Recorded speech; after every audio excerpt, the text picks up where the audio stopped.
যদি আপনি গণতন্ত্রের কথাই বলেন, তাহলে আমি প্রশ্ন করতে পারি গণতন্ত্রের মূলনীতি কি? গণতন্ত্রের মূলনীতি কি? গণতন্ত্রের মূলনীতি হচ্ছে সংখ্যাগরিষ্ঠ মানুষ যা বলবে তাই হক, তাই তো?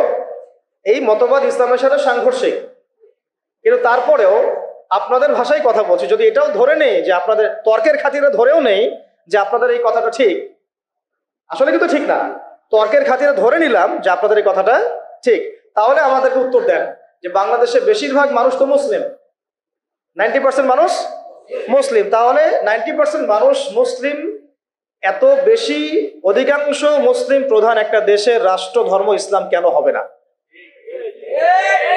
যেহেতু বেশিরভাগ মানুষ মুসলিম, তাহলে জনসংখ্যা দিয়েও তো আপনি গণতন্ত্রের মূলনীতি রক্ষা করলেন না। ধরেন আমাদের দেশে 16 কোটি মানুষ, তার মধ্যে ধরেন 15 কোটি মুসলিম, তাহলে তো গণতন্ত্রের দাবি যে 15 কোটি মানুষের যা ধর্ম তাই হবে রাষ্ট্র ধর্ম। 15 কোটি মানুষ যদি বলে হ্যাঁ আমরা শরিয়া আইন চাই, ইসলামী রাষ্ট্র চাই, তাহলে তাদের ভোট নিয়ে তো ইসলামী রাষ্ট্র কায়েম করতে হতো। তাহলে আদৌ কি হয়েছে? তাহলে এটা একটা ধোঁকাবাজি হয়েছে। কি হয়েছে? একটা ধোঁকাবাজি। এই জন্য আমরা বললাম এটা গণতন্ত্র নয়, এটা তথাকথিত গণতন্ত্র। এটা একটা so called democratic country, not democratic country. এটা so called democratic country, not a pure democratic country, যদি ওই সেন্সে আপনি চিন্তা করেন। স্বাভাবিক কথা, গণতন্ত্রের মূলনীতি কি? 100 জনের মধ্যে 90 জন যদি বলে সুদ হালাল, গণতন্ত্রপন্থীরা বলবে হালাল, বলে নাউজুবিল্লাহ।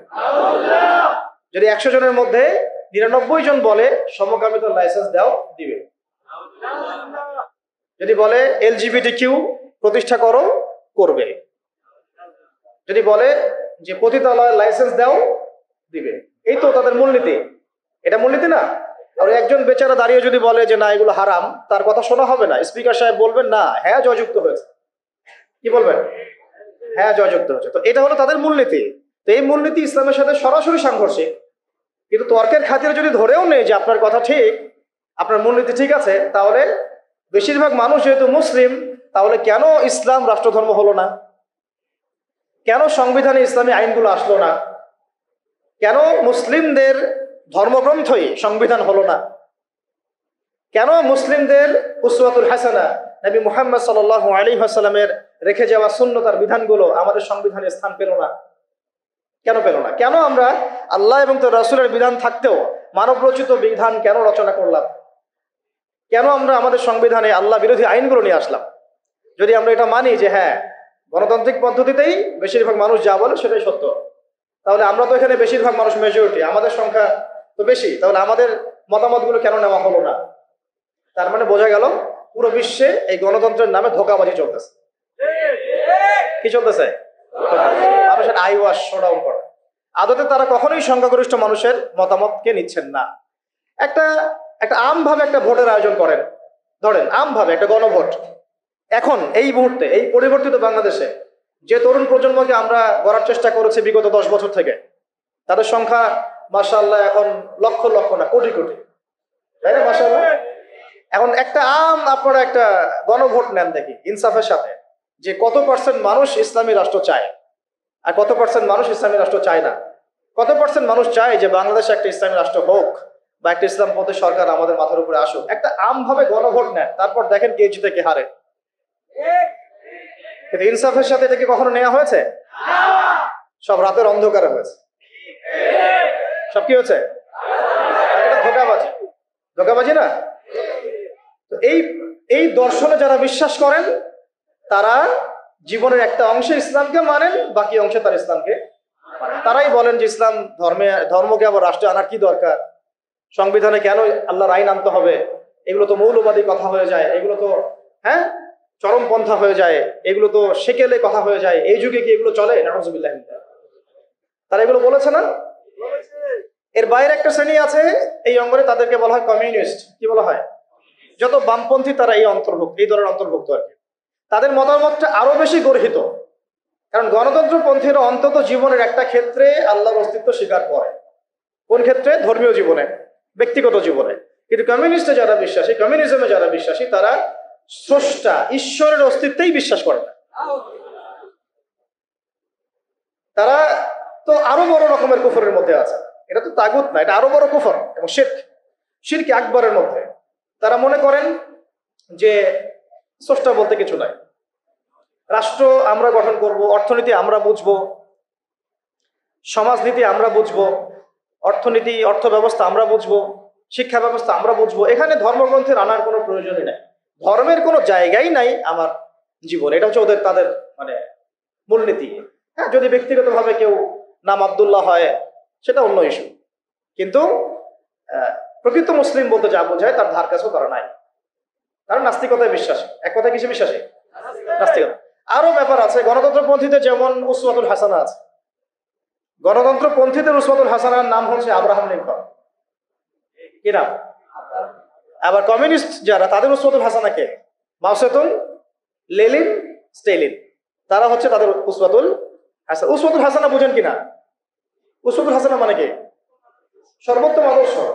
আমাদের উসওয়াতুল হাসানা কে? নবী মুহাম্মদ সাল্লাল্লাহু আলাইহি ওয়াসাল্লাম কি শুধু আমার নামাজের উসওয়াতুল হাসানা? শুধু কি আমার পরিবারের উসওয়াতুল হাসানা? শুধু আমার সমাজের, অর্থনীতির, সংস্কৃতির শিক্ষা, নাকি পুরো জীবনের? নবী সাল্লাল্লাহু আলাইহি ওয়াসাল্লাম আমাদের ইবাদত বন্দেগীর উসওয়াতুল হাসানা, আমাদের সংস্কৃতির উসওয়াতুল হাসানা, আমাদের শিক্ষার উসওয়াতুল হাসানা, আমাদের অর্থনীতির উসওয়াতুল হাসানা, আমাদের ব্যবসা বাণিজ্যের, আমাদের চাকুরির, আমাদের পরিবারের, আমাদের রাজনীতির, আর কি বাকি আছে? আমাদের পুরো জীবনের উসওয়াতুল হাসানা কে? নবী মুহাম্মদ সাল্লাল্লাহু আলাইহি ওয়াসাল্লাম। আমরা একজন ব্যক্তিকে উসওয়াতুল হাসানা মেনে চলছি, এবং তার সাহাবায়ে কেরাম তো আছেনই। মা আনা আলাইহি ওয়া আসহাবি, মা আনা আলাইহি ওয়া আসহাবি, আমি যার উপরে আছি, আমার সাহাবীরা যার উপরে আছে। কিন্তু গণতন্ত্রপন্থীদের উসওয়াতুল হাসানা ধর্মীয় জীবনে নবী মুহাম্মদ সাল্লাল্লাহু আলাইহি ওয়াসাল্লাম, কিন্তু অর্থনৈতিক জীবনে ওয়ার্ল্ড ব্যাংক, অর্থনৈতিক জীবনে কি? ওয়ার্ল্ড ব্যাংক, IMF আর ফেডারেল রিজার্ভ ব্যাংক। আর পলিটিক্যাল লাইফে তাদের উসওয়াতুল হাসানা হচ্ছে আব্রাহাম লিঙ্কন। কত ইলাহ তাদের, হ্যাঁ তাই না? অনেক ইলাহ না? আবার কমিউনিস্ট যারা, তাদের উসওয়াতুল হাসানা কারো কারো ব্যক্তি জীবনে হয়তো মুহাম্মদ সাল্লাল্লাহু আলাইহি ওয়াসাল্লাম, কিন্তু অর্থনীতিতে তার উসওয়াতুল হাসানা হচ্ছে পুঁজিবাদ। কোনটা? পুঁজিবাদ। আর রাজনৈতিক জীবনে তার উসওয়াতুল হাসানা হচ্ছে মাও সেতুং, লেনিন, স্টেলিন আর মুসোলিনি। ওই সোভিয়েতের সময় যা হয়েছে আর কি, তাই। তো তাদেরও অনেক ইলাহ, অনেক উসওয়া। আবার যারা সেকুলার, যারা কি সেকুলারিজমে বিশ্বাসী, তাদের উসওয়াতুল হাসানা কারা? তাদের উসওয়াতুল হাসানা হচ্ছে পশ্চিমা সভ্যতা। কারা? পুরা পশ্চিমা সভ্যতা। পশ্চিমা সভ্যতা যা বলবে তাই। পশ্চিমারা যদি বলে এটা হক, ওরা বলবে হ্যাঁ হক। পশ্চিমারা যদি বলে এটা বাতিল, ওরা বলবে বাতিল। আল্লাহর আইন একদিকে পড়ে থাক, রাসূলের কথা একদিকে পড়ে থাক, কিছু যায় আসে না তাদের। পশ্চিমারা কি বলবে এটা হচ্ছে কথা। যদি তারা ইসলামের পক্ষে কোনো কিছু চালু করে আর পশ্চিমারা চোখ রাঙানি দেয়, ভয়ে সেখানে প্যান্টে পেশাব করে দিবে। যদি তারা ইসলামের পক্ষে অবস্থান নেয় আর ভারত একটু চোখ রাঙানি দেয়, তাহলে ভয়ে ওরা পেশাব করে ফেলবে। এই হলো তাদের উসওয়াতুল হাসানা।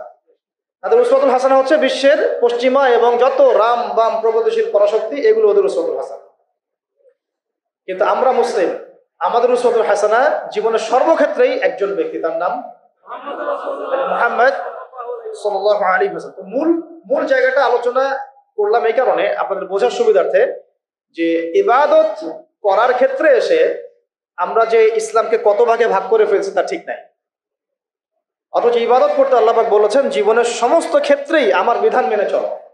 তুমি নামাজ পড়লেও আমার বিধান মতোই পড়তে হবে, রোজা রাখলেও আমার বিধান মতোই পড়তে হবে, হজ করলেও জাকাত দিলেও আমার বিধান মতোই করতে হবে, নবীর সুন্নাহ অনুযায়ী করতে হবে। তুমি যদি সমাজনীতি পরিচালনা করতে চাও, সমরনীতি পরিচালনা করতে চাও, সংস্কৃতি পরিচালনা করতে চাও, শিক্ষা ব্যবস্থা প্রণয়ন করতে চাও, তুমি যদি ইলেকশন করতে চাও বা রাজনীতিও করতে চাও, তবুও কি করতে হবে?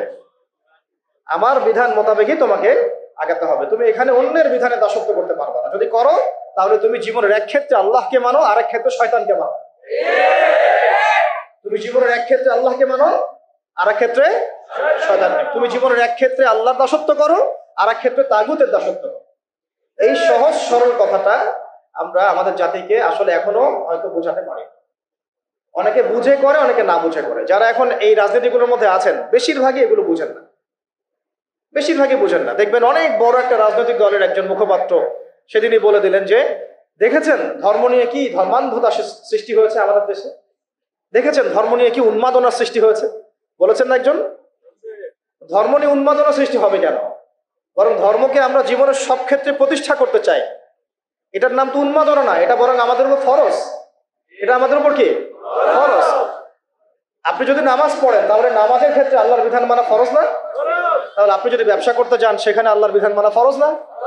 আপনি যদি অর্থনীতি পরিচালনা করতে যান সেখানে কি আল্লাহর বিধান মানা ফরজ না? যদি আল্লাহ পাক আপনাকে রাজনৈতিক ক্ষমতা দেন তো সেখানে ইসলামী বিধান অনুযায়ী, আল্লাহর বিধান অনুযায়ী রাষ্ট্র পরিচালনা করা কি ফরজ না? সহজ কথা। কথাটা কি কঠিন? খুব সহজ একটা কথা, কিন্তু যে আমি মুসলিম, আমি জীবনের সর্বক্ষেত্রেই আল্লাহর বিধান মেনে চলি, খুবই সহজ সরল কথা। এখন যদি কেউ বলে যে ভাই আমি এটা বুঝি, কিন্তু আমি পারিপার্শ্বিক চাপে বিভিন্ন কারণে, বিভিন্ন সমস্যার কারণে আমি 100% এখন পারছি না, সেটা একটা সুরত হতে পারে, সেটা আলাদা একটা সুরত হতে পারে যে হ্যাঁ সে ব্যক্তি না হয় মানে, সে ব্যক্তি বুঝে, সে স্বীকারও করে, কিন্তু বলছে বিশ্বের পারিপার্শ্বিক চাপের কারণে হোক, আমার অভ্যন্তরীণ সমস্যার কারণে হোক, অনেকের কারণে হোক, অর্থনৈতিক মন্দার কারণে হোক, বিভিন্ন কারণে আমি 100% পারছি না, কিন্তু আমার উদ্দেশ্য আছে 100% প্রতিষ্ঠা করার। কিন্তু এটা তো আমরা দেখি নাই। দেখেছি কি? আমরা দেখেছি কিভাবে আস্তে আস্তে ওই রাজনৈতিক ক্ষমতাকে কাজে লাগিয়ে ইসলামকে মাইনাস করা হয়েছে। প্রথমে মাইনাস করা হয়েছে রাজনীতি থেকে, তারপরে মাইনাস করা হয়েছে অর্থনীতি থেকে, তারপরে আস্তে আস্তে মাইনাস করা হলো সংস্কৃতি থেকে, তারপরে মাইনাস করা হলো পুরো শিক্ষা সিস্টেম থেকে, তারপরে তারা হস্তক্ষেপ করলো পুরো ধর্মীয় জীবনে, মসজিদের উপরে, মাদ্রাসার উপরে, তাই না? আস্তে আস্তে আস্তে আস্তে ওলামায়ে কেরামকে পর্যন্ত তারা এই জেলের মামলার আসামি, হুমকি ধামকি, গুম খুন ফাঁসি, কত কি হয়ে গেল। শুরুটা করেছিল তারা রাজনৈতিক ক্ষেত্রে, প্রথমে ইসলামকে মাইনাস করেছে। প্রথমে কি পলিটিক্যাল লাইফে তারা ইসলামটাকে মাইনাস করেছে, তারপরে অর্থনৈতিক লাইফে তারা মাইনাস করেছে, সংস্কৃতির মধ্যে মাইনাস করেছে, শিক্ষা ব্যবস্থায় তো মাইনাস করে ফেললো, তারপরে আস্তে আস্তে এটা মসজিদের উপর প্রভাব বিস্তার করলো, মাদ্রাসার উপরেও প্রভাব বিস্তার করলো, এমনকি মসজিদ কমিটির মধ্যেও তারা ঢুকে পড়লো। তাহলে আমরা একটা জিনিস বুঝতে পারলাম যে যদি আমরা আমাদের সমস্যার শেকড় ঠিক না করি তাহলে আমার ঘর পর্যন্ত আর ঠিক থাকবে না, তাই না কথা? যদি আমরা ওই সমস্যার গোড়া ঠিক না করতে পারি তাহলে আমার ব্যক্তি জীবন, আমি রাষ্ট্র কায়েম করব, খোলামেলা আলোচনা করতে হবে এখন আমরা কিভাবে একটা ইসলামী রাষ্ট্র কায়েম করব। তার আগে আর দু একটা কথা আমাদের জানা উচিত যে ইসলামী রাষ্ট্রের এই কনসেপ্টটা নতুন কোনো কনসেপ্ট না। আদম আলাইহিস সালাম আল্লাহর খলিফা ছিলেন, নূহ আলাইহিস সালামও আল্লাহ পাকের বিধান অনুযায়ী তার জাতিকে পরিচালনা করেছেন, ইব্রাহিম আলাইহিস সালামও করেছেন, তাই না? সবাই করেছেন, নবী মুসা আলাইহিস সালাম করেছেন, ইউসুফ আলাইহিস সালাম করেছেন, খাস করে দাউদ আলাইহিস সালাম তিনি আল্লাহ পাকের বিধান দিয়ে জেরুজালেম থেকে 40 বছর বিশ্বকে শাসন করেছেন, করেন নাই? তাহলে এটা কোনো নতুন কনসেপ্ট না। খিলাফার যে কনসেপ্ট এটা কি নতুন কোনো কনসেপ্ট না। খিলাফা মানে কি? খিলাফা মানে হচ্ছে আল্লাহর জমিনে আল্লাহর দিন প্রতিষ্ঠা করা, যেটাকে আমরা বলি ইকামতে দিন। কি বলে? ইকামতে দিন। যে ব্যক্তি আল্লাহ পাকের জমিনে আল্লাহর দিনকে প্রতিষ্ঠা করে তাকে আমরা বলি খলিফা। কি বলি? যেমন উমর রাদিয়াল্লাহু আনহু খলিফা ছিলেন, আবু বকর রাদিয়াল্লাহু আনহু খলিফা ছিলেন, উসমান রাদিয়াল্লাহু আনহু খলিফা ছিলেন, আলী ইবনে আবি তালেব খলিফা ছিলেন। তারা ছিলেন আল্লাহর খলিফা, মানে তারা আল্লাহর প্রতিনিধি, তারা আল্লাহর জমিনে আল্লাহর বিধান প্রতিষ্ঠা করবেন এবং সেই বিধান দিয়ে বিচার ফয়সালা করবেন। তো এখানে পার্থক্যটা বুঝতে হবে আমাদেরকে যে গণতান্ত্রিক ক্ষেত্রে, ধর্মনিরপেক্ষ রাষ্ট্রে, কমিউনিস্ট রাষ্ট্রে সেখানে আল্লাহর খলিফা নাই। আল্লাহর খলিফা আছে? কারণ সেখানে আল্লাহর বিধান প্রতিষ্ঠার কোনো ফিকির নাই। আর যেখানে আল্লাহর খলিফা নাই সেখানে কার খলিফা থাকবে? সিম্পল কথা, যেখানে আল্লাহর খলিফা নাই সেখানে কার খলিফা? তাগুতের বিধান বাস্তবায়িত করা হচ্ছে। এই পার্থক্যটা আমাদের বুঝতে হবে। এটা নতুন কোনো কনসেপ্ট নয়। আমাদের নবী সাল্লাল্লাহু আলাইহি ওয়াসাল্লাম কি রাষ্ট্র পরিচালনা করেন নাই? তার রাষ্ট্রের নাম কি? না বুঝে বলেন না। তার প্রথম রাষ্ট্রের নাম কি? মদিনা। মদিনা প্রথম ইসলামিক রাষ্ট্রের নাম কি? মদিনা। তারপরে মদিনাকে ভিত্তি করে আস্তে আস্তে আস্তে তিনি মক্কা বিজয় করেছেন। প্রথম ইসলামিক স্টেটের নাম কি? মদিনাতুল মুনাওয়ারা। তো সেখানে কি অন্য ধর্মের মানুষ ছিল না? তাদের অধিকার রক্ষা করা হয়েছে না? তাদের সাথে সনদ হয়েছে না? ইহুদিরা চুক্তি ভঙ্গ করেছে, তখন আমরা আক্রমণ করেছি, কারণ গাদ্দারদের কোনো ক্ষমা নাই। আমরা এই আমাদের অভ্যুত্থান, হ্যাঁ অভ্যুত্থানের পরে আমরা হয়তো ওই ভারতীয় দালালদেরকে মাফ করে দিচ্ছি, অনেকে গা ঢাকা দিচ্ছে, অনেক খুনের বিচার হচ্ছে না, আমরা অনেক ছাড় দিচ্ছি আর কি। কিন্তু নবী সাল্লাল্লাহু আলাইহি ওয়াসাল্লামের সুন্নাত এটা নয়। তার সুন্নাত হচ্ছে জালেমের উপর দয়া, মানে হচ্ছে মাজলুমের উপর খেয়ানত। জালেমের উপর মারহামাত, মাজলুমের উপরে কি খেয়ানত। নবী সাল্লাল্লাহু আলাইহি ওয়াসাল্লামের সাথে গাদ্দারি করেছে বনু কাইনুকা, নবীজি বের করে দিয়েছেন। তাও একজন মুসলিম নারীর সম্ভ্রমহানি করেছিল, তাতেই পুরা বনু কাইনুকাকে বের করে দেওয়া হয়েছে। আর আমরা তো দেখছি যে প্রকাশ্যে সাইফুল ইসলামকে জবাই করা হলো, কোনো বিচার হইল না, তাই না বিষয়টা? তো এটা বনু কাইনুকার ক্ষেত্রে হয়েছে। আবার বনু নাজির নবী সাল্লাল্লাহু আলাইহি ওয়াসাল্লামকে কি করেছিল, উপর থেকে এই যে আপনার চাকতি বুঝেন, চরকি যেগুলো বলে, কি জানি বলে, জাতা, জাতা যেগুলোতে ধান পিষতো আগেকার মানুষ, এইগুলো উপর থেকে ফেলে আল্লাহ নবীর মাথায় ফেলতে চেয়েছিলেন সাল্লাল্লাহু আলাইহি ওয়াসাল্লাম। এভাবে গুপ্ত হত্যার চেষ্টা করেছিল তারা, বনু নাজির গোত্র। তো এরপরে নবী সাল্লাল্লাহু আলাইহি ওয়াসাল্লাম তাদেরকে আক্রমণ করে অবরোধ করে ওখান থেকে বের করে দিয়েছে। আর বনু কোরাইজা এই আহজাবের যুদ্ধে, খন্দকের যুদ্ধে আমাদেরকে পিঠের পিছন থেকে ছুরি মারছে। কোরাইশদের সাথে তারা সন্ধি করে আমাদেরকে ভিতর থেকে ক্ষতি করার চেষ্টা করেছিল। নবী সাল্লাল্লাহু আলাইহি ওয়াসাল্লাম তাকে অবরোধ করে ওখান থেকে বের করে দিয়েছেন। কখন আমরা তাদের সাথে চড়াও হয়েছি, যখন তারা আমাদের সাথে গাদ্দারি করছে। তো নবী সাল্লাল্লাহু আলাইহি ওয়াসাল্লামও রাষ্ট্র চালিয়েছেন, মদিনা রাষ্ট্র, সেখানে অমুসলিমদের অধিকার তিনি সুরক্ষিত করেছেন, কিন্তু গাদ্দারদেরকে মাফ করেন নাই, শাতেমে রাসূলকে মাফ করেন নাই, নবীকে যারা গালি দিয়েছেন তাদেরকে মাফ করা হয় নাই। আচ্ছা, নবী সাল্লাল্লাহু আলাইহি ওয়াসাল্লামের মদিনা রাষ্ট্রে কি আল্লাহর আইন ছাড়া অন্য কোন আইন চলেছিল? তাহলে আপনি পার্থক্য বুঝে নেন, আমাদের সাথে তাদের কি পার্থক্য। তাদেরও ভূখণ্ড ছিল, মানে নবী সাল্লাল্লাহু আলাইহি ওয়াসাল্লাম এবং সাহাবীদেরও ভূখণ্ড ছিল, আমাদেরও ভূখণ্ড আছে। তাদেরও সরকার ছিল, আমাদেরও সরকার আছে। তাদেরও সার্বভৌমত্ব ছিল, আমাদেরও আছে। তাদেরও সংবিধান ছিল, আমাদেরও আছে। তাদেরও এই আপনার আর কি লাগে, হ্যাঁ বুঝি নাই না, ঠিক আছে ওটা বলেছি। আর রাষ্ট্র গঠনের 4টা মৌলিক উপাদান লাগে, ভূখণ্ড, হ্যাঁ ভূখণ্ড, হ্যাঁ মাশাআল্লাহ, ভূখণ্ড, সরকার, সার্বভৌমত্ব এবং জনসংখ্যা। এই 4টা মদিনা রাষ্ট্রেও ছিল, আমাদের বাংলাতেও আছে। পার্থক্য তাহলে কোথায়? ওখানে অমুসলিমদের অধিকার খর্ব করা হয় নাই, কিন্তু এখানে মুসলিমদের অধিকার খর্ব করা হচ্ছে। সেখানে অমুসলিমদের অধিকার পর্যন্ত খর্ব করা হয় নাই। কোথায়? মদিনায়। অমুসলিমদের অধিকার পর্যন্ত খর্ব করা হয় নাই, আর এখানে মুসলিমদের পর্যন্ত অধিকার খর্ব করা হচ্ছে। পার্থক্য আছে না? পার্থক্য। ওখানে অমুসলিমদের সাথে আমরা কোনো দ্বন্দ্বে যাই নাই যতক্ষণ না তারা আমাদের সাথে গাদ্দারি করেছে, বেঈমানি করেছে এবং আমাদেরকে পিছন থেকে ছুরি মেরেছে। এখন দেখা যায় অনেক সময় আমাদেরকে প্রকাশ্যে অখণ্ড ভারতের জয় শ্রীরামের স্লোগান দেওয়া হচ্ছে, প্রকাশ্যে আমাদের ভাইদেরকে অনেককে অত্যাচার করা হচ্ছে, জবাই করে হত্যা করা হলো, আমরা কোনো ব্যবস্থা গ্রহণ করতে পারছি না। আমরা দৃষ্টান্তমূলক কোনো শাস্তি এখন পর্যন্ত দিতে দেখি নাই, এটা আফসোস আমাদের জন্য।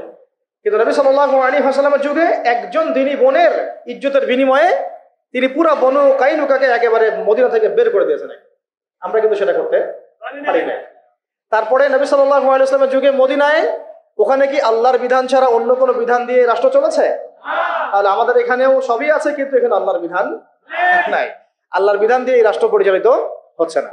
সেখানে নবী সাল্লাল্লাহু আলাইহি ওয়াসাল্লাম সাহাবীদের মধ্যে যে পরিমাণ ভ্রাতৃত্বের বন্ধন স্থাপন করেছিলেন, সেই ভ্রাতৃত্বের বন্ধন আমার রাষ্ট্রের মধ্যে আসলে নাই। জাতীয় কোনো ঐক্য আমরা খুব একটা দেখছি না, বরং আমরা দেখছি এখানে জাতীয় বিভক্তি। এমনকি মুসলিমদের মধ্যে আমরা শত শত বিভক্তি দেখছি এবং ছাড় না দেওয়ার মানসিকতা দেখছি। আর নবী সাল্লাল্লাহু আলাইহি ওয়াসাল্লামের মদিনা রাষ্ট্র অন্য কোনো পরাশক্তির সামনে মাথা নত করে নাই, করেছিল? কিন্তু আমাদের দেশের কাঠামোটা যেটা, সেটা আমরা কিন্তু বিভিন্ন পরাশক্তির কাছে আমরা দাসত্বের শৃঙ্খলে আবদ্ধ হয়ে গেছি, তাই না? আবার নবী সাল্লাল্লাহু আলাইহি ওয়াসাল্লামের মদিনা রাষ্ট্র বিশ্বের বুকে মাথা উঁচু করে একদম স্পষ্ট স্বাধীন রাষ্ট্র ছিল। আমরা কিন্তু বিশ্বের বুকে মাথা তুলে এখন পর্যন্ত সেই স্বাধীনতা অর্জন করতে পারি নাই। সত্যি কথা এটাই। নবী সাল্লাল্লাহু আলাইহি ওয়াসাল্লাম মদিনা রাষ্ট্র ছিল এমন একটা কাঠামো যার উপর দাঁড়িয়ে তিনি গাজওয়া এবং সারিয়া অভিযানগুলো করেছেন, জিহাদ এবং দাওয়াতের মাধ্যমে আরো বড় পরিসরে দিন প্রতিষ্ঠা করেছেন। কিন্তু আমাদের রাষ্ট্রগুলো, ইসলামী রাষ্ট্রগুলোর মধ্যে কিন্তু এইরকম গাজওয়া বা সারিয়া এই অভিযানগুলোতে অংশ নেওয়ার মতো কোনো সুযোগ পাওয়া যায় না। নবী সাল্লাল্লাহু আলাইহি ওয়াসাল্লামের মদিনা রাষ্ট্রে কোনো মাজলুম তার অধিকার খর্ব হতো না। কিন্তু আমরা এখানে দেখছি যে মাজলুমের অধিকার খর্ব হতেই আছে আর হতেই আছে, আর জালেম পার পেয়েই যাচ্ছে। নবী সাল্লাল্লাহু আলাইহি ওয়াসাল্লামের মদিনা রাষ্ট্রে কোনো খেয়ানত ছিল না, আমানতদারিতা ছিল, তাই না? কোনো দুর্নীতি ছিল না, ইনসাফ ছিল। কিন্তু আপনি আমাদের রাষ্ট্রগুলোতে দেখবেন উপর থেকে নিচ পর্যন্ত খালি খেয়ানত, জুলুম আর দুর্নীতি। মৌলিক অনেক পার্থক্য আছে না? সর্বোপরি নবীজির মদিনা রাষ্ট্র ছিল একটা খিলাফা স্টেট। কি স্টেট? খিলাফা স্টেট, যেখানে জনগণ এবং সরকার সবাই আল্লাহর কাছে জবাবদিহিতায় বাধ্য, এবং সেই রাষ্ট্র পরিচালিত হয়েছিল শরিয়া আইন দ্বারা, অর্থাৎ কোরআন এবং হাদিসের বর্ণিত আইন দ্বারা। নবীজি বলতেন যে আমার মেয়ে ফাতিমাও যদি চুরি করে তবুও আমি তার হাত কেটে ফেলবো, তাই না? আর আমাদের এই কাঠামোগুলোর মধ্যে আমরা দেখছি যে কোরআন এবং হাদিসের আইনের কোনো তোয়াক্কাই করা হয়েছে, বরং এমন কিছু আইন আমরা চাপিয়ে নিয়েছি নিজেদের উপরে যেগুলোতে বাদীও মরে যায়, বিবাদীও মরে যায়, মামলা মরে না। কাউকে হ্যারাস করতে চাইলে দুই একটা মিথ্যা মামলা দিলেই বাস সারা জীবন সে জেলের মধ্যে পচে মরে। যে কাউকে হ্যারাস করা যায়, যাকে তাকে গুম করা যায়, যাকে তাকে ক্রস ফায়ার দেওয়া যায়, মিডিয়াকে নিজের ইচ্ছা মতো চালানো যায়, ঠিক আছে, ইসলাম বিদ্বেষ ছড়ানো যায়। হ্যাঁ, তথাকথিত মুনাফেক, তথাকথিত না, এগুলো পাক্কা মুনাফেক, পাক্কা মুনাফেকদেরকে দিয়ে টকশো করানো যায়, ঠিক আছে, দিয়ে ইসলাম বিদ্বেষ ছড়ানো যায়, শিক্ষা থেকে ইসলামকে উঠানো যায়, সংস্কৃতি থেকে ইসলামকে উঠানো যায়, মানুষকে সুদ খাওয়ানো যায়, পুরো জাতিকে মায়ের সাথে জেনা করানো যায়, তাই না? এবং নিজের ক্ষমতা টিকিয়ে রাখার স্বার্থে মুশরিকদের দাসত্ব করা যায়, মুশরিকদের দাসত্ব করা যায়। তো এই রাষ্ট্র ব্যবস্থাগুলোর মৌলিক পার্থক্য কি আমরা বুঝতে পারছি?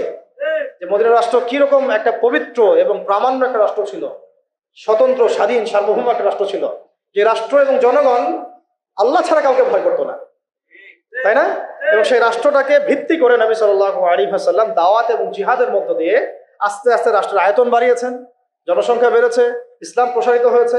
এবং যেই মক্কায় 13 বছর আমরা জুলুমের শিকার ছিলাম, সেই মক্কা আমরা বীরের বেশে জয় করলাম, তাই না? শুধু কি সেখানেই থেমে গেলাম?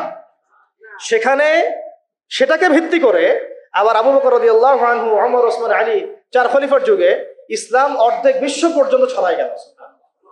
একদম ওই আপনার স্পেন থেকে, পর্তুগাল থেকে নিয়ে চায়না পর্যন্ত, এদিকে আপনার কি বলবো আফ্রিকা থেকে নিয়ে একেবারে সাইপ্রাস থেকে শুরু করে আফগানিস্তান, পাকিস্তান, সিন্ধু পর্যন্ত পুরো কন্টিনেন্টটা ইসলামের ছায়াতলগত হলো না 4 খলিফার সময়?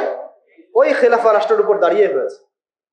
ওইটা আমাদের ইতিহাস, এটা আমাদের শেকড়। আমরা এই জাতি ছিলাম, সেখান থেকে আমরা কোথায় আসছি একটু চিন্তা করতে পারছেন?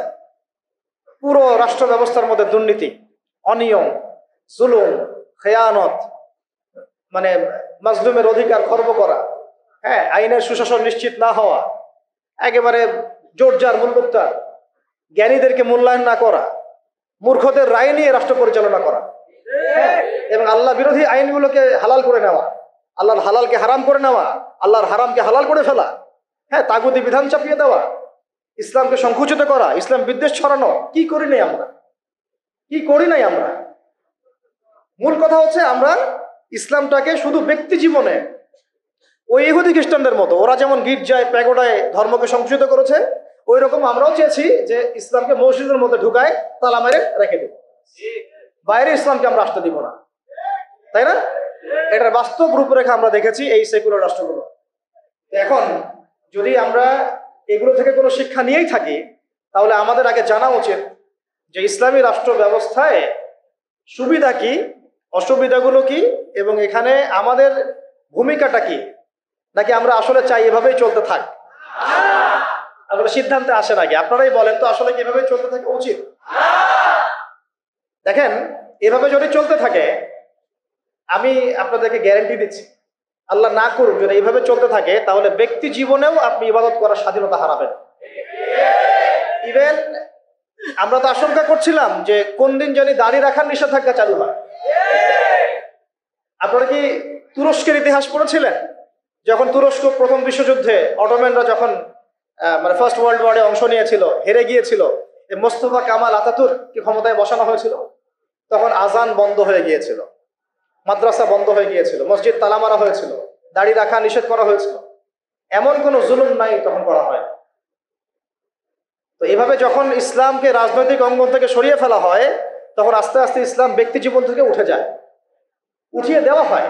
একটা সহজ সরল বিষয়, আমার কাছে যদি এই পুরো মিরপুর এলাকা, ধরেন অন্য কথা বাদ দিলাম, পুরো মিরপুর এলাকার অথরিটি যদি আমার কাছে থাকে, এবং আমি যদি একজন স্বাধীন শাসক হই মিরপুরের, ফর এক্সাম্পল, একটা এক্সাম্পল দিচ্ছি, যে এই মিরপুর অঞ্চলটুকুর স্বাধীন শাসক একজন আমি, ধরেন XYZ, বা আপনি Abdur Rahman, whoever he is, এখন আপনার অথরিটি আছে, আপনি চাইলে আপনার এলাকার সব মদের বার বন্ধ করতে পারেন, সব জুয়ার আসর আপনি বন্ধ করতে পারেন, আপনি আপনার এখানে প্রশাসনিক বাহিনী দিয়ে এখানে জরিমানা করতে পারেন, আইনের সুশাসন নিশ্চিত করতে পারেন, আপনি এই এলাকার সমস্ত মসজিদকে আবাদ করতে পারেন, সমস্ত মক্তবে কোরআনের একেবারে কি বলবো কোরআনের শিক্ষা প্রচার প্রসার আপনি বাস্তবায়ন করতে পারেন, প্রত্যেকটা মাদ্রাসাকে আপনি আরো আরো উন্নত করতে পারেন, এমনকি ওলামায়ে কেরামদেরকে ভাতা দিতে পারেন, তাই না?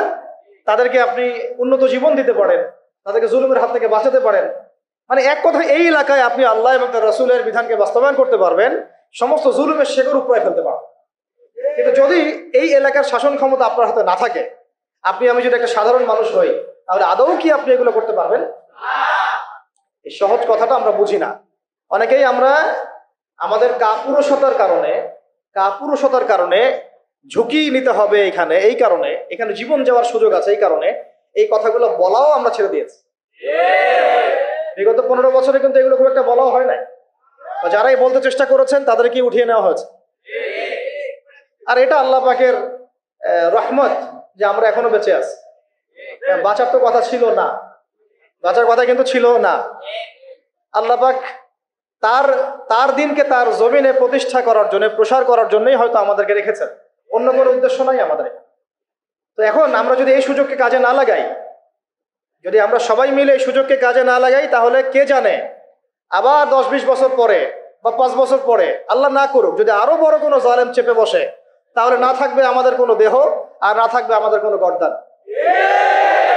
আর যদি আমরা এখনই সংশোধন হতে পারি এবং আমাদের ইসলামটাকে আস্তে আস্তে ব্যক্তি পর্যায় থেকে নিয়ে সমাজে, অর্থনীতির মধ্যে, রাজনীতির মধ্যে নিতে পারি, ইনশাআল্লাহ এত সহজে তারা আমাদেরকে উৎখাত করতে পারবে না। পারবে? ইনশাআল্লাহ পারবে না। তো এই জিনিসটাই এখন বেশি আলোচনার দরকার। তাহলে এখন আসেন, একটা বিষয় একটু আপনাদের সামনে স্পষ্ট করতে চাই, যে খালি পয়েন্টস গুলো বলবো, বিস্তারিত আপনাদেরকে বলতে হবে না, আপনারা বুঝতেছেন, আমি বুঝতে পারছি। শুধু পয়েন্ট গুলো বলবো যে কি কি সুফল হতে পারে যদি একটা ইসলামিক রাষ্ট্র ব্যবস্থা আমাদের মাথার উপরে আসে, বা একটা ইসলামপন্থী গভর্নমেন্ট আমাদের মাথার উপরে আসে, তাহলে আমরা কি কি সুবিধা পাইতে পারি। অনেকে হয়তো মনে করেন যে এটা থাকলেও যা, না থাকলেও তা। অনেকে আবার এগুলো নিয়ে আলোচনা করেন না, বা করেন না, এতে করে এটা মাথা থেকে মাইনাস হয়ে গেছে। একটা বিষয় বুঝেন, এটা আসলে আমার একটা বুঝ আর কি, নিজের মতো করে বলছি আর কি। একটা বিষয় কি, একটা বিষয়ের অভিজ্ঞতা মানুষের না থাকলে সেই বিষয়টার মর্ম এহমিয়ত কিন্তু মানুষ বুঝে না। যেমন ধরেন, আমরা যারা এখনো কক্সবাজারে কেউ যায় নাই, তাকে আপনি যতই বলেন যে সমুদ্রটা এমন, সমুদ্রটা ওই রকম, সমুদ্রের পাড়ে দাঁড়ালে এমন হয়, ওইখানে এত এইরকম বাতাস থাকে, মেরিন ড্রাইভ রোডটা এইরকম, সে কিন্তু কল্পনায় আনবে, কিন্তু সে কিন্তু উপলব্ধি করতে পারবে। বুঝতে পারছি কথা? সিমিলারলি আপনি শুনেছেন যে মদিনা এমন, মক্কা এমন, কখনো যান নাই, আপনি কিন্তু উপলব্ধি করতে পারবেন না। রাষ্ট্র ক্ষমতায় আমরা দাড়ি টুপিওয়ালা মানুষরা সংখ্যাগরিষ্ঠতা নিয়ে, হ্যাঁ, একেবারে পুরা রুটির টুকরাটা আমরা কখনো পাইনি এ পর্যন্ত। পেয়েছে কি বিগত প্রায় 50, 60, 70 বছরে? তাহলে আমরা কিভাবে জানবো যে সেটার এহমিয়তটা কি, সেটার গুরুত্বটা কি, সেটা থাকলে আমরা কি করতে পারি? ওটা তো আমার অভিজ্ঞতা নাই, তো আমার কি নাই, আমার অভিজ্ঞতা নাই তো। কিন্তু দেখেন, সেকুলারদেরকে দেখেন, এই ডেমোক্রেটিক সিস্টেমে যারা আছে তাদেরকে দেখেন, তারা কেউ 5 বছর থাকছে, কেউ 10 বছর থাকছে, কেউ 15 বছর থাকছে। তারা বুঝেছে যে তার মজাটা কি, এবং সেটা থাকলে সে কি করতে পারবে। তারা তো কেউ আল্লাহর বিধানের জন্য সেখানে যায় নাই। কেউ গিয়েছে ধরেন যে 10 বছর লুটপাট করেছে, জুলুম করেছে, দুর্নীতি করেছে, বিদেশে টাকা পাচার করেছে, যে মেয়েটাকে পছন্দ হয়েছে উঠাই নিয়ে আসছে, ঠিক আছে, ধর্ষণের সেঞ্চুরি করছে, ওই ক্ষমতা কাজে লাগায় সে হল দখল করছে, জমি দখল করছে, ব্যাংক দখল করছে, কোম্পানি দখল করছে। সে ওই মজাটা বুঝছে আর কি, যে ক্ষমতার মজা কি। ওর অর্থে মজা বললাম আর কি, ঠিক আছে। সে বুঝতে পারছে যে হ্যাঁ, ক্ষমতা থাকলে আমার এই জিনিসগুলো আমি তো পাবো। এই জন্য দেখেন, 1000 বার মাইর খাইলেও, নেতাকর্মী জীবন দিলেও, সে ওই রাজনীতি থেকে সরে যায় না, তাই না? 10 বছর মাইর খায়, আবার আসে না, আমাকে যাইতে হবে ওখানে, কারণ ওখানে কি মজা আমি তো জানি। ওইটা যদি একবার পাই তাহলে আমি আবার এইগুলা পাবো, তাই না বিষয়টা? তো ওদের একটা উদাহরণ দিয়ে বোঝালাম। এই জন্য দেখেন, তারা তাদের এই রাজনৈতিক মুভমেন্ট থেকে কখনো সরে যায় না। সরে যায় কখনো? যায় না, যাবেও না। কারণ তারা ওর অভিজ্ঞতা অর্জন করেছে, তারা ওর মজাটা বুঝেছে। কিন্তু আমরা কখনো ওখানে গিয়ে আল্লাহর বিধান কি কায়েম করতে পেরেছি? আমরা তো ওখানে গিয়ে ন্যায় বিচার, ইনসাফ, হ্যাঁ, তারপরে আপনার আল্লাহর বিধান, শরিয়া আইন, তারপরে হুদুদ, কিসাস, এই যে বিষয়গুলো আমরা তো বাস্তবায়ন করতে পারি নাই। আমাদের ওই অভিজ্ঞতাটা নাই, তো এই কারণে আমাদের মধ্যে থেকে আলোচনা উঠে গেছে আস্তে আস্তে, খুব কম, লিমিটেড। কিন্তু আমরা যদি একবার ওখানে যেতে পারি তখন দেখবেন আপনারাও বা আমরা ওইটা ছাড়তে চাবো না। কারণ আমরা জানি ওখানে গেলে ইসলামকে কত বড় পরিসরে কায়েম করা যাবে ইনশাআল্লাহ, তাই না? আমরা ইসলামিক সেন্সে বলছি, আমরা ওখানে গেলে বুঝতে পারবো যে আমরা কত বড় পরিসরে ইসলামের খেদমত করতে পারবো ইনশাআল্লাহ। যেহেতু আমরা যেতে পারি নাই, তাই আমাদের মধ্যে ওই অভিজ্ঞতাটা কিন্তু এখন অর্জিত হয় নাই। এই কারণে আলোচনাগুলোর দরকার যে ওখানে গেলে কি পেতে পারে বা সুফলটা কি হতে পারে, আর না গেলে কি কুফলগুলো হচ্ছে। শুধু পয়েন্টগুলো বলবো। 1 নাম্বার, যদি একটা ইসলামিক সরকার আমাদের মাথার উপরে আসে এবং একটা ইসলামপন্থী রাষ্ট্র আমরা সামনে কায়েম করতে পারি, সামনে বলতে হতে পারে 5 বছর পরে, 10 বছর পরে, যদি কায়েম করতে পারি ইনশাআল্লাহ, ইনশাআল্লাহ, তাহলে সর্বপ্রথম আমরা পুরো দেশে সালাত কায়েম করতে পারবো। সালাত কায়েম করতে পারবো, কায়েম কায়েম। আমরা এখন নামাজ পড়ি, তাই না? নামাজ কায়েম করি ব্যক্তি জীবনে, পারিবারিক জীবনে, কিন্তু আমরা জাতিগতভাবে কিন্তু নামাজ কায়েম করতে পারি না। আপনি তো চার্জ করতে পারছেন না। আমাদের মুরব্বী ওলামা একরাম অনেকে এখানে আছেন, যে কয়েক বছর আগেই মদিনায় যারা নামাজ পড়তো না, দোকান খোলা থাকতো না আমাদের সময়, তাদেরকে ধরে নিয়ে যাইতো না, গারামা দিত, গারামা, জরিমানা, অনেকে তো পিটাইতো, জেলও দিত, অনেকে ওই মরুভূমিতে গিয়ে রেখে দিয়ে আসতো, হেঁটে হেঁটে আয়তো শাস্তি। মানে নামাজ যদি রাষ্ট্র চায় তাহলে জনগণকে পড়াতে পারে। রাষ্ট্র যদি চায় জনগণকে মাস্ক পরাইতে পারে না? পারে না? হ্যাঁ, তো রাষ্ট্র যদি চায় তাহলে জনগণকে নামাজও পড়াইতে পারবে ইনশাআল্লাহ। আর যারা বুঝে না তাদেরকে শিখাইতে পারবে। যারা নামাজ পড়তে জানে না তাদেরকে আমরা ইসলামিক সেন্টারে পাঠাইতে পারবো, তরবিয়ত দিতে পারবো, ওলামা একরামের সোহবতে নিয়ে এসে শিখাইতে পারবো, তাই না? কিন্তু আপনি এটা রাষ্ট্রীয় উদ্যোগে এখন আর করতে পারবেন না। এটা ব্যক্তি জীবনে সীমাবদ্ধ হয়ে থাকে তখন। তো ব্যক্তি জীবনে থাকলে তো আপনি পড়লেও কি না, মানে পড়লে কেউ চার্জ করার নাই, না পড়লেও কেউ চার্জ করার নাই। এটা আপনার ব্যক্তিগত বিষয়ের সাথে নিসবত হয়ে গেল। জাতিগতভাবে কিন্তু নামাজ কায়েম হলো না। কিন্তু নবী সাল্লাল্লাহু আলাইহি ওয়াসাল্লাম কি মসজিদে কোনো সাহাবী না আসলে বা আসতে না পারলে খোঁজ দিতেন না? ওমর রাদিয়াল্লাহু আনহু খোঁজ দিতেন না? ওখানে কি এমন কোনো মুসলিম ছিল যিনি নামাজ পড়তেন না? তো এই একটা বিষয়, যেখানে আমরা কিন্তু এটা করতে এখনো পারি নাই। আপনি বলছেন 90% মুসলিমের দেশ, দেখেন 70% নামাজ পড়ে না। শুধু নামাজ না, তখন আপনি চাইলে প্রাইমারি লেভেলে, প্রাইমারি স্কুলে কোরআন শিক্ষা বাধ্যতামূলক করতে পারতেন, পারতেন না? হাই স্কুলে আরবি ভাষা শিক্ষা বাধ্যতামূলক করতে পারতেন, কোরআনের কিছু অনুবাদ তো বাধ্যতামূলক করতে পারতেন, সিলেবাস মুক্ত করতে পারতেন। অনার্স লেভেলে গিয়ে আমাদের এই ভাইরা তখন কোরআনের তাফসির করতে পারতো, তর্জমা করতে পারতো, হাদিসের এরাব দিতে পারতো, ইবারত করতে পারতো। তারা কি পারে? 95%ই পারে না। মাস্টার্স লেভেলে গিয়ে তারা ইফতা দেওয়ার মতো যোগ্যতা হয়তো অর্জন করতে পারতো। আরো অনেক কিছু করা সম্ভব ছিল, কিন্তু এটা আপনি আর রাষ্ট্রীয়ভাবে এখন করতে পারছেন না।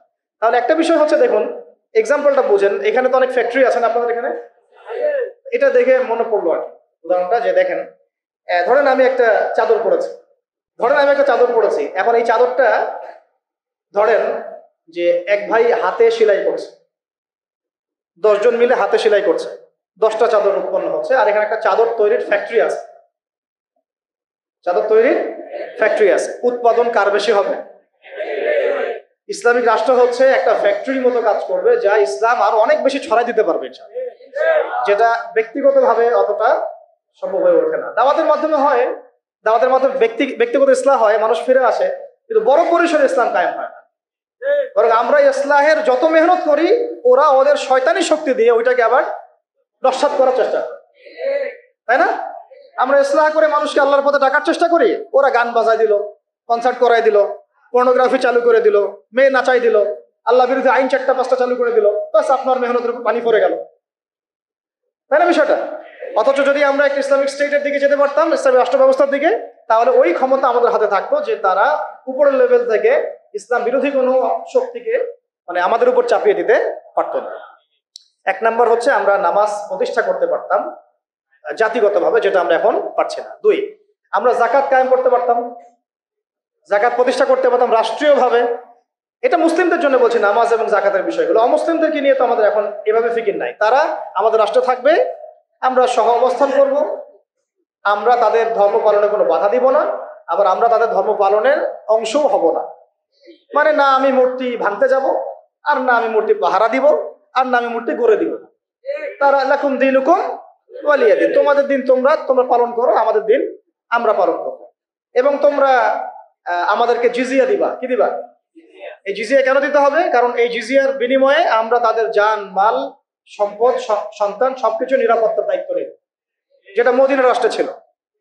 এটাকে বলা হয় যে তারা ইসলামিক রাষ্ট্রের মধ্যে আমাদের জিম্মায় থাকে, আমাদের জিম্মায় থাকে। ওই জিম্মা শব্দও তারা বুঝে না, এরা মনে করে জিম্মা মানে মনে হয় জিম্মি। হ্যাঁ, তাই না? বলে না যে জিম্মি করে ফেলছে। জিম্মি মানে তো একজনকে অন্যায় ভাবে আটকে রাখা, এটাকে জিম্মি। এই দেখেন আরবির যে কত অবস্থা খারাপ আমাদের দেশে। জিম্মি আর জিম্মা এটা কি এক হইল?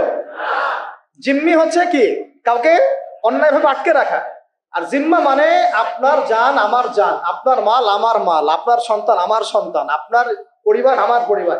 আপনি আমাকে জিজিয়া দিবেন, আপনার পুরো জান মাল ইজ্জত পরিবার দায়িত্ব আমাদের। কেউ আপনাদের দিকে বাঁকা চোখে তাকাইতে পারবে না।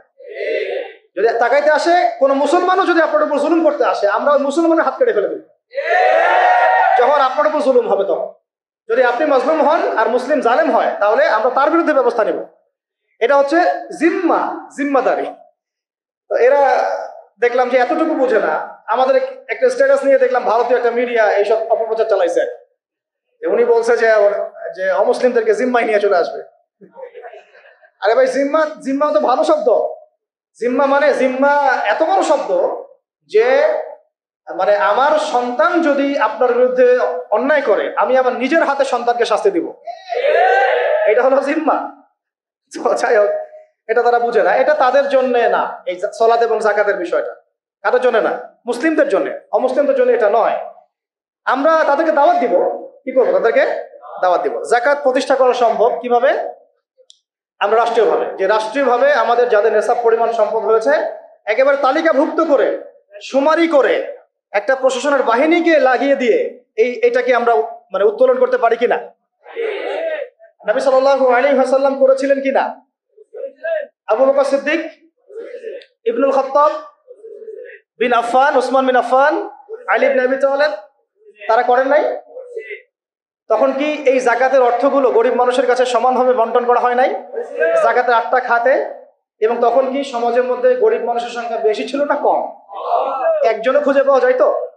ওয়াল্লাহি এখনো যদি আমরা যাকাত ভিত্তিক অর্থ ব্যবস্থা চালু করতে পারতাম, তাহলে আমাদের সমাজেও কোনো গরিব মানুষ থাকতো না।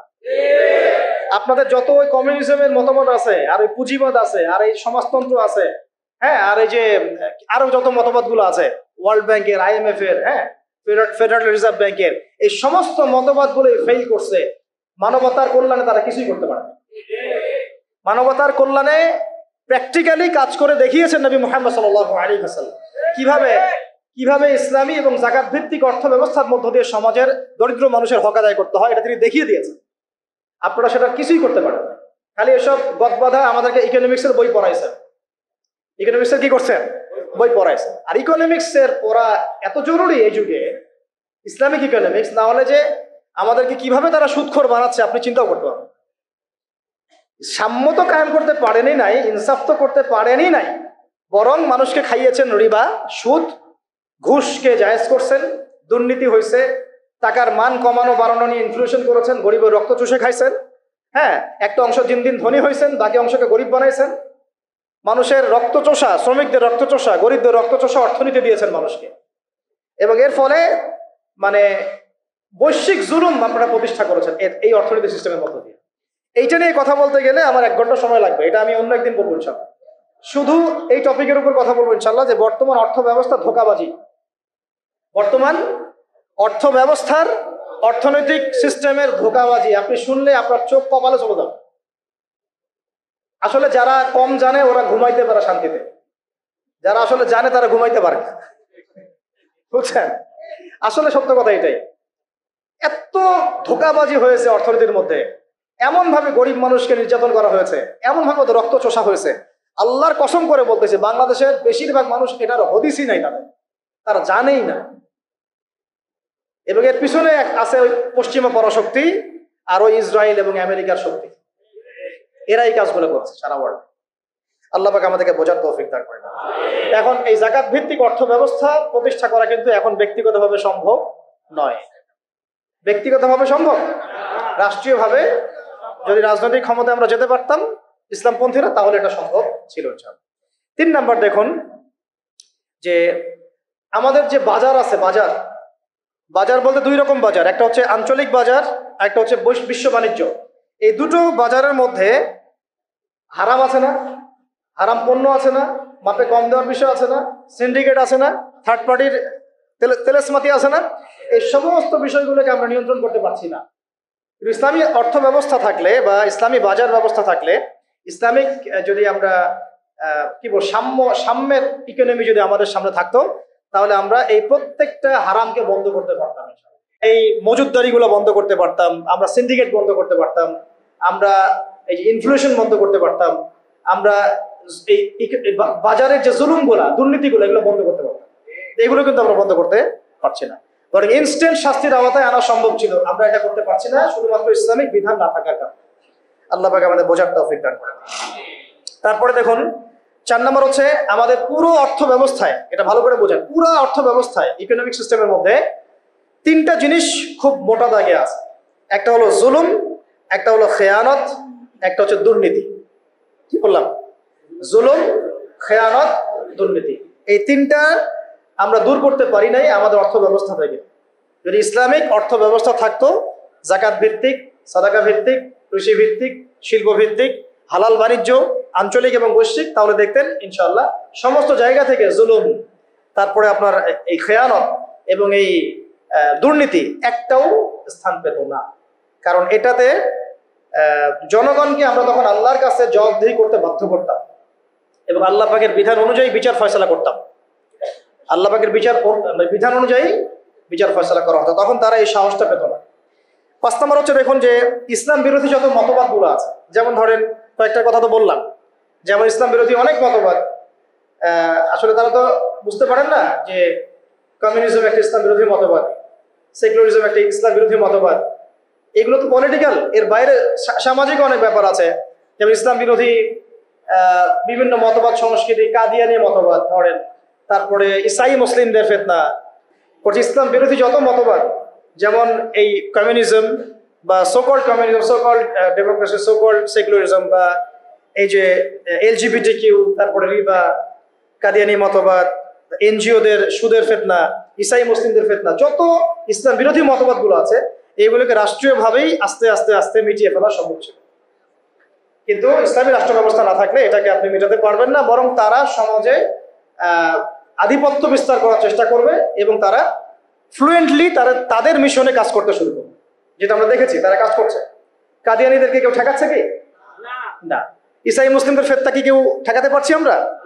আমরা হয়তো দাওয়াত দিতে পারছি, বুঝাতে পারছি, ওদের এলেমের এগেনস্টে আমরা আমাদের এলেম জাহির করতে পারছি, মোনাজারা হচ্ছে, কিন্তু ওদের উপর কোনো মানে কঠোর ব্যবস্থা কিন্তু আমরা গ্রহণ করতে পারছি না।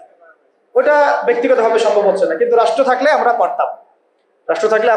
পারতাম, LGBT যে ওরা বলছে LGBT বইয়ের মধ্যে নিয়ে আসতেছে, রাস্তায় মানববন্ধন করছে, অধিকার চাচ্ছে, আইন পাস করতে বলছে, সমকামিতার আইন পাস করতে বলছে, সুদ তো আগেই হালাল করে ফেলছে তারা, মদের লাইসেন্স তো এগুলো আগেই দেওয়া হয়েছে, পতিতালয়ের লাইসেন্স আগেই দেওয়া হয়েছে, আর ইসাই মুসলিমরা কাজ করতেছে, শুধু এনজিওরা কাজ করতেছে, কাদিয়ানিরা কাজ করতেছে। আমরা কি এগুলোর একটাও গোড়ার থেকে কেটে ফেলতে পারছি?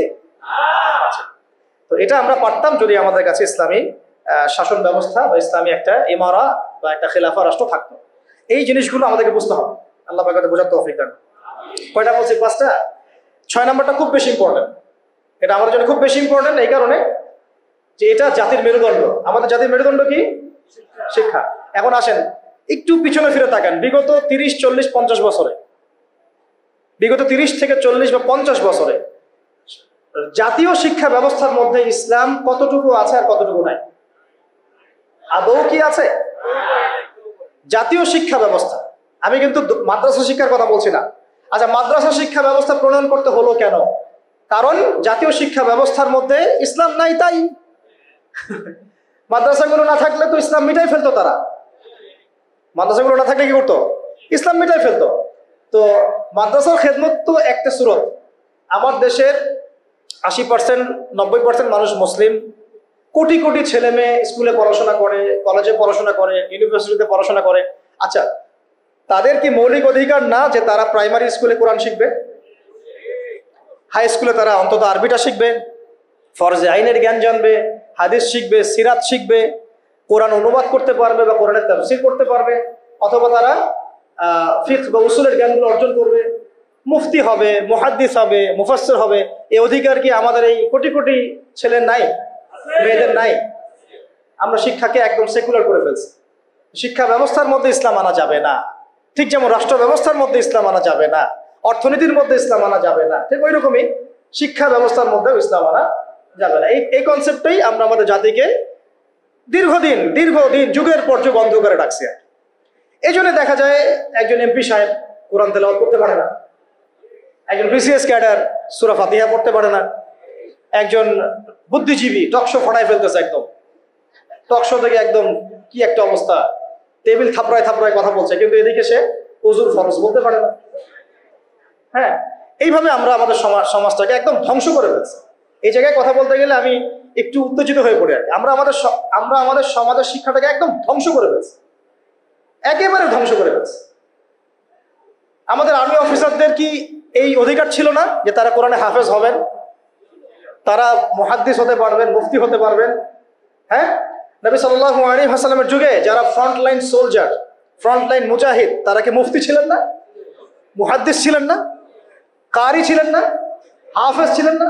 তাহলে আমাদের তো তারা ফ্রন্টলাইন যোদ্ধা, তাদের মধ্যে কয়জন হাফেজ, কয়জন আলেম, কয়জন কারি, কয়জন মুফতি, কয়জন মুহাদ্দিস? অথচ তাদেরকে এগুলো শিখতে দেওয়া হয় নাই। তারা এগুলো শিখে যদি আবার আল্লাহর পথে ফিরে আসে, তারাই যদি আবার ইসলামের রাষ্ট্রের কথা বলে। র্যাবের ভাইদের অধিকার ছিল না, পুলিশের ভাইদের অধিকার ছিল না, আমাদের বিজিবির ভাইদের অধিকার নাই?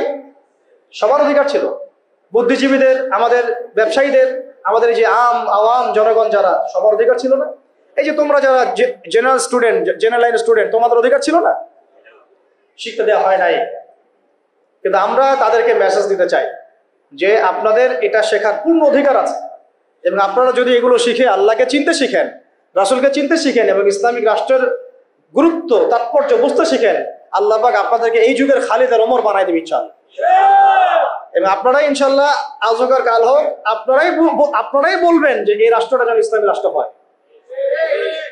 যখন আপনারা দেখতে থাকবেন, বুঝতে থাকবেন যে হ্যাঁ, কত জুলুমের শিকার হচ্ছি আমরা, আর ইসলামী রাষ্ট্র না থাকার কারণে আমরা কিভাবে বঞ্চিত হয়েছি, বৈষম্যের শিকার হয়েছি, তখন আপনারা নিজেরাই ইনশাআল্লাহ তাআলা দাওয়াত এবং জিহাদের মধ্য দিয়ে এই বাংলার মধ্যেই আপনারা ইসলামী রাষ্ট্র কায়েম করবেন ইনশাআল্লাহ। আমরা দোয়া করি যেন আমাদের এই ভাইদেরকে আল্লাহ হেদায়েত দান করেন। ঠিক আছে? এখন এই শিক্ষা ব্যবস্থার সংস্কার ব্যক্তিগতভাবে কি সম্ভব? ব্যক্তিগতভাবে আপনি হয়তো একটা স্কুল করলেন, আমি বললাম যে আমি একটা প্রতিষ্ঠান করেছি, আপনি একটা মাদ্রাসা করেছেন, উনি একটা মক্তব করেছেন, উনি একটা স্কুল করেছেন, কলেজ করেছেন, এই পর্যায়ে পড়তে থাকবে। তারপরেও এখানে তো কিছুটা খেদমত করার সুযোগ আমাদের আছে, বাকি ক্ষেত্রগুলো তো একেবারেই বন্ধ করে দিয়েছে, তাই না? আর একটু ভেবে দেখেন, একটু চোখ বন্ধ করে ভেবে দেখেন, যদি ইসলামী রাষ্ট্র ব্যবস্থা থাকতো, ইসলামিক গভর্নমেন্ট থাকতো, তাহলে কত চমৎকার শিক্ষা ব্যবস্থা থাকতো, কত চমৎকার হতো প্রাইমারি স্কুলগুলো। প্রত্যেকটা প্রাইমারি স্কুল হয়ে যেত একটা মাদ্রাসার মতো, কত সুন্দর হতো আমাদের হাই স্কুলগুলো, আমাদের ইউনিভার্সিটিগুলো। থাকতো না কোনো ফ্রি মিক্সিং, থাকতো না কোনো নারী পরিচয় অবাধ মেলামেশা, থাকতো না কোনো অপরাজনীতি, থাকতো না কোনো জুলুম, আবরারকে এভাবে পিটায় হত্যা করার সুযোগ হতো না কারো। হ্যাঁ, হতো? থাকতো না কোনো, আর কি বলবো, হ্যাঁ, বেপরদামি, বেহায়ামি, এগুলো থাকতো না। আল্লাহ পাক আমাদেরকে ইসলামী শিক্ষা ব্যবস্থার দিকে জাতিকে নিয়ে যাওয়ার তৌফিক দান করুন। আর এটা না থাকলে কি হবে? না থাকলে দিন বিবর্জিত শিক্ষা ব্যবস্থা চালু করা হবে, যেটা চালু করা হয়েছে। 7 নম্বর হচ্ছে, যদি আমরা ইসলামিক রাষ্ট্র গঠন করতে পারতাম, তাহলে ব্যাপকভাবে মসজিদ, মাদ্রাসা, ইসলামিক সেন্টার, হ্যাঁ, তারপরে ইসলামিক বিশ্ববিদ্যালয়, একদম আল আজহারের মতো, মদিনা বিশ্ববিদ্যালয়ের মতো, দারুল উলুম দেওবন্দের আদলে অনেক বড় বড় প্রতিষ্ঠান আমরা দেশের মধ্যে করতে পারতাম। বাইরের কান্ট্রিগুলো থেকে স্টুডেন্টরা এসে আমার দেশে পড়াশোনা করত, কিন্তু এটা কি আমরা কিন্তু করতে পারি না। বরং উল্টা দেখবেন, যদি এটা না থাকে তাহলে কি হচ্ছে, ব্যক্তিগত পর্যায়ে আপনাকে কাজ করতে হবে। এছাড়া বরং আমরা এমন একটা অবস্থা চলে যাবো যে অন্যের কাছে হাত পাততে হবে আমাদেরকে একটা প্রতিষ্ঠান করার জন্য। আর রাষ্ট্র থাকলে রাষ্ট্রই দায়িত্ব নিত। টিচারদের বেতন দিবে রাষ্ট্র, ওস্তাদদের বেতন দিবে রাষ্ট্র, ইমাম সাহেবদের বেতন দিবে রাষ্ট্র, তাদেরকে গাড়ি দেওয়া হবে, তাদেরকে ফ্ল্যাট দেওয়া হবে, তাদের তো অধিকার আছে, তাদেরকে রেশন দেওয়া হবে, তাদেরকে দেশের সম্পদ হিসেবে গড়ে তোলা হবে এবং জাতির আকীদা আমলের সংস্কারের জন্য তাদেরকে রাষ্ট্র কাজে লাগাবে। বরং রাষ্ট্র একটা গঠনমূলক সিলেবাস প্রণয়ন করবে, যেটা পড়লে সবার মধ্যে যে মিসকনসেপশনস গুলো দূর হয়ে যাবে। সম্ভব ছিল? হয় নাই। আচ্ছা, এরপরে আসেন 8 নম্বর হচ্ছে যে আমাদের দেশের একটা অন্যতম গুরুত্বপূর্ণ ক্ষেত্র হচ্ছে কৃষি এবং শিল্প, তাই না? কৃষি এবং শিল্প। তো কৃষি এবং শিল্পের মধ্যে দুর্নীতি হয় নাই? কম না বেশি? এই দুইটা সেক্টর এত বেশি গুরুত্বপূর্ণ, যেটা রাষ্ট্রের অর্থনীতি গড়ার মূল কারিগর বলা যায়। তো এই কৃষি এবং শিল্পের সমস্ত দুর্নীতিকে বন্ধ করা সম্ভব ছিল যদি ইসলামী রাষ্ট্র ব্যবস্থা থাকতো, যেটা আমরা করতে পারি নাই। কৃষক ভাইদেরকে অধিকার দেওয়া হয় নাই। যে পণ্যটার দাম এখানে 100 টাকা, দেখবেন সেই বেচারা বিক্রি করছে 10 টাকায়। কৃষকের সাথে সরাসরি সরকারের সম্পর্ক নাই, মাঝখানে বহু থার্ড পার্টি আছে। তাহলে ওদের উপর জুলুম হচ্ছে না? শ্রমিক, যে শ্রমিকের আপনি গার্মেন্টস এর বেতন দিচ্ছেন 10,000 টাকা, 12,000 টাকা, এই পণ্যগুলোকে এক্সপোর্ট করে তারা কোটি কোটি টাকার বিজনেস করছে। তাদের এবং রাষ্ট্রের মাঝখানে একটা কি আছে? মধ্যস্থতা করার একটা মাঝখানে থার্ড পার্টি আছে। মাঝখানে অনেক টাকা পয়সা গায়েব হয়ে যাচ্ছে একবার উপরে। এর উপরে যাচ্ছে না, যাচ্ছে কানাডায়, সুইজারল্যান্ডে, সুইস ব্যাংকে, অমুক জায়গায়, তমুক জায়গায়। তো এই যে গরিবের রক্ত চোষা অর্থনীতি, এটা বন্ধ করা যেত যদি আমরা ইসলামী রাষ্ট্র ব্যবস্থা প্রণয়ন করতে পারতাম। কি লম্বা হয়ে যাচ্ছে নাকি? আচ্ছা, 25টা পয়েন্ট বলবো আপনাদের ইনশাআল্লাহ। কয়টা? আজকের মতো 25টা, আরো আছে। যখন কিতাব আসবে ইনশাআল্লাহ তখন আরো 50টা 100টা পাবেন ইনশাআল্লাহ। কয়টা বলছি? 8টা। হ্যাঁ, 8টা না? 8টা। 9 নম্বর লিখেন। 9 নম্বর হচ্ছে যাবতীয় অপসংস্কৃতিকে রুখে দেওয়া সম্ভব ছিল। যেমন স্টার জলসা, জি বাংলা, হ্যাঁ, পরকিয়া শেখানো হয়, জেনা শেখানো হয়, মদ খাওয়া শেখানো হয়, হ্যাঁ, তারপরে ওই যে গুন্ডা মাস্তানি করাকে হিরোর রোল দেওয়া হয়, আর আমাদের ছেলে পেলে ওইটাকে ফলো করে। সমকামিতাকে প্রমোট করা হচ্ছে, এলজিবিটিকে প্রমোট করা হচ্ছে, এখন তো ট্রান্সজেন্ডারকে প্রমোট করা হচ্ছে। এই জিনিসগুলোকে এবং পর্ন সাইটগুলা এগুলোকে বন্ধ করা সম্ভব ছিল রাষ্ট্রীয় উদ্যোগে, কিন্তু আপনি ব্যক্তিগত উদ্যোগে এটা করতে পারবেন না। আচ্ছা, 9 নম্বর হচ্ছে এটা কত? 10 নম্বর হচ্ছে এটা খুব গুরুত্বপূর্ণ, খুবই গুরুত্বপূর্ণ। সেটা হচ্ছে ইসলামী রাষ্ট্র ব্যবস্থা যদি না থাকে, তাহলে এই যে অনলাইন এবং অফলাইনে যত প্রিন্ট এবং ইলেকট্রনিক মিডিয়া আছে, এদের মিথ্যাচার আপনি বন্ধ করতে পারবেন না, এদের ইসলাম বিদ্বেষ আপনি বন্ধ করতে পারবেন না, এদের শয়তানি আপনি বন্ধ করতে পারবেন না। ওই প্রথম আলোর সামনে গিয়ে আপনি গরু জবাই করেন না যাই করেন, ওর কিছুই যায় আসবে না, কিছু যায় আসবে না। ছেলে মানুষই হবে একটা, ওর কিছু যায় আসবে? শয়তানের এগুলোতে কিছু যায় আসে নাকি? তো যদি ইসলামী রাষ্ট্র ব্যবস্থা আপনার হাতে থাকতো, তাহলে আপনি আইন প্রণয়ন করে হোক, নীতি নির্ধারণ করে হোক এবং আইনের সুশাসন নিশ্চিত করে হোক, ইসলামের স্বার্থকে সর্বোচ্চ অগ্রাধিকার দিয়ে আপনি এগুলোকে নিয়ন্ত্রণ করতে। ইসলামী শাস্তি এগুলা দর্রা, বেত্রাঘাত, হাত কেটে ফেলা, কি তাই না? রজম করা। এই জন্য এই ভয়ে তো বহু মানুষ চায় না যে ইসলামী রাষ্ট্র হোক। বহু মানুষ এই কারণে ইসলামী রাষ্ট্র চায় না যে ইসলামী রাষ্ট্র ব্যবস্থা আসলে পরে তাদের ব্যক্তি জীবনের গুনাহ তারা করতে পারবে না। কারণ ব্যক্তি জীবনে জেনা করে, ও তো চাইবে না ইসলামী রাষ্ট্র আসুক। ব্যক্তি জীবনে মদ খায়, ও তো চাইবে না যে মদ, আরে বাপরে বাপ, ইসলামী রাষ্ট্র আসতে তো 80টা বেত্রাঘাত করবে আমার, তাই না? ইসলামী রাষ্ট্র আসতে তো পরকিয়া করতে পারবে না। তখন তো আপনি ধরেন যে খোলামেলা এবং উন্মুক্ত কনসার্ট আপনি করতে পারবেন না। আপনি শুনলে বাসায় শুনবেন, ব্যক্তিগতভাবে পাপ করবেন, জনগণকে পাপি করতে পারবেন না, তাই না? ইসলামী রাষ্ট্র আসলে অনেকের অনেক সমস্যা আছে। ওই সমস্যাগুলোর কারণে তারা আবার চায় না যে ইসলামী রাষ্ট্র আসুক। তো যাই হোক, চাক আর না চাক, একটা কথা বলে নেই, অনলাইনে দিদি বলাই না, মানে কেউ চাক আর না চাক, কেউ চাক বা নাই বা চাক, আজ হোক আর কাল হোক, এই বাংলাদেশের বুকে ইসলামী রাষ্ট্র কায়েম হবেই হবে। কেউ এটাকে বদলাইতে পারবে না। কেন পারবে না বলেন? কেন পারবে না? কারণ নবী সাল্লাল্লাহু আলাইহি ওয়াসাল্লাম ভবিষ্যৎবাণী করেছেন যে একটা কাঁচা বাড়ি বাদ থাকবে না, একটা পাকা বাড়ি বাদ থাকবে না, যেখানে আল্লাহ পাক তার তাওহীদের কালিমা লা ইলাহা ইল্লাল্লাহ মুহাম্মাদুর রাসূলুল্লাহকে প্রবেশ করাবেন না। ওরা যে বলছেন অখণ্ড ভারত হবে, হ্যাঁ, অখণ্ড ভারত হবে ঠিকই, তবে সেটা হবে কিসের? ইসলামের এবং তাওহীদের কালিমা লা ইলাহা ইল্লাল্লাহ মুহাম্মাদুর রাসূলুল্লাহ। অপেক্ষা করতে থাকো তোমরা, অপেক্ষা করতে থাকো। ফান্তাজিরু ওয়া ইন্না মাআকুম মিনাল মুনতাজিরিন। কোনো সমস্যা নাই, কিন্তু এটা হবেই হবে ইনশাআল্লাহ। আর যে কথাটা আল্লাহ নবীজি মুখ দিয়ে বলেছেন, জেরুজালেম মুক্ত হবে এবং জেরুজালেম থেকে ঈসা আলাইহিস সালাম কি করবেন? 40 বছর এই বিশ্বকে শাসন করবেন। কারো ক্ষমতা নাই এটাকে ঠেকায়, এটাকে বদলাই দিবে। এই ক্ষমতা না ইসরায়েলের আছে, আর না আমেরিকার আছে, আর না পশ্চিমা সভ্যতার আছে, আর না আমাদের এই গোমূত্রখোর মোদিদের আছে। ওদেরও না। এরা তো গোমূত্রখোর। এরা কি খোর? যারা যারা গরুর পেশাব পান করে ওদের মাথায় কি থাকতে পারে? তো যখন ওগুলো খেয়ে নেশা মাথায় উঠে আর কি, তখন হেডাম দেখায়। বুঝতে পারছেন কথা? যাই হোক, আমরা দোয়া করি আল্লাহ পাক তাদেরকে হেদায়েত দান করে।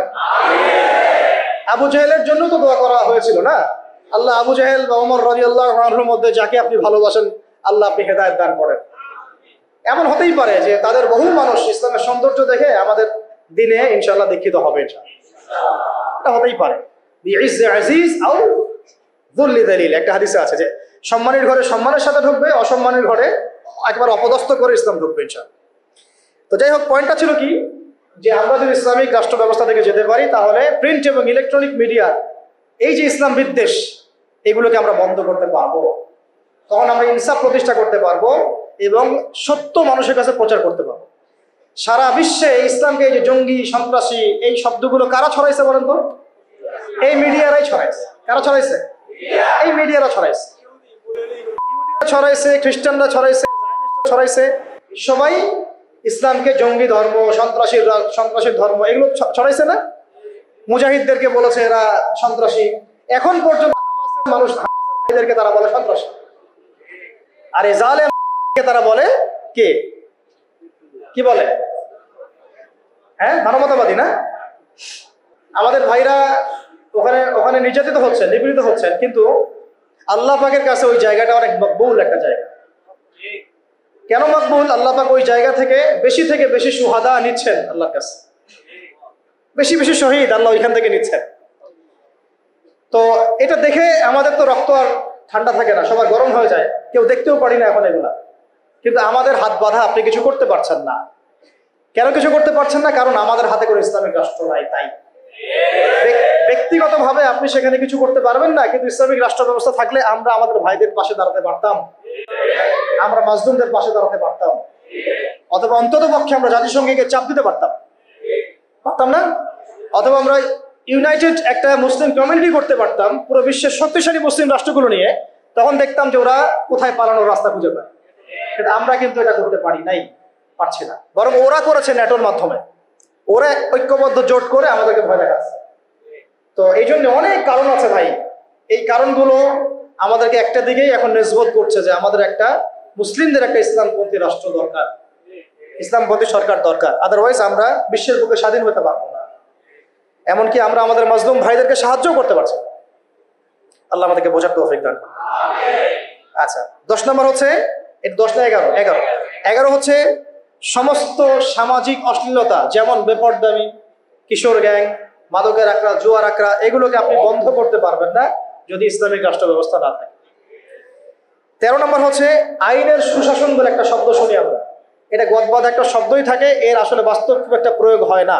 বরং আমরা দেখেছি আইনকে হাতিয়ার করে নিয়ে মানুষ রাজনীতি করেছে, ব্যক্তি আক্রোশ ঝেড়েছে এবং ব্যক্তির স্বার্থ চরিতার্থ করেছে, দলের স্বার্থ উদ্ধার করেছে, তাই না?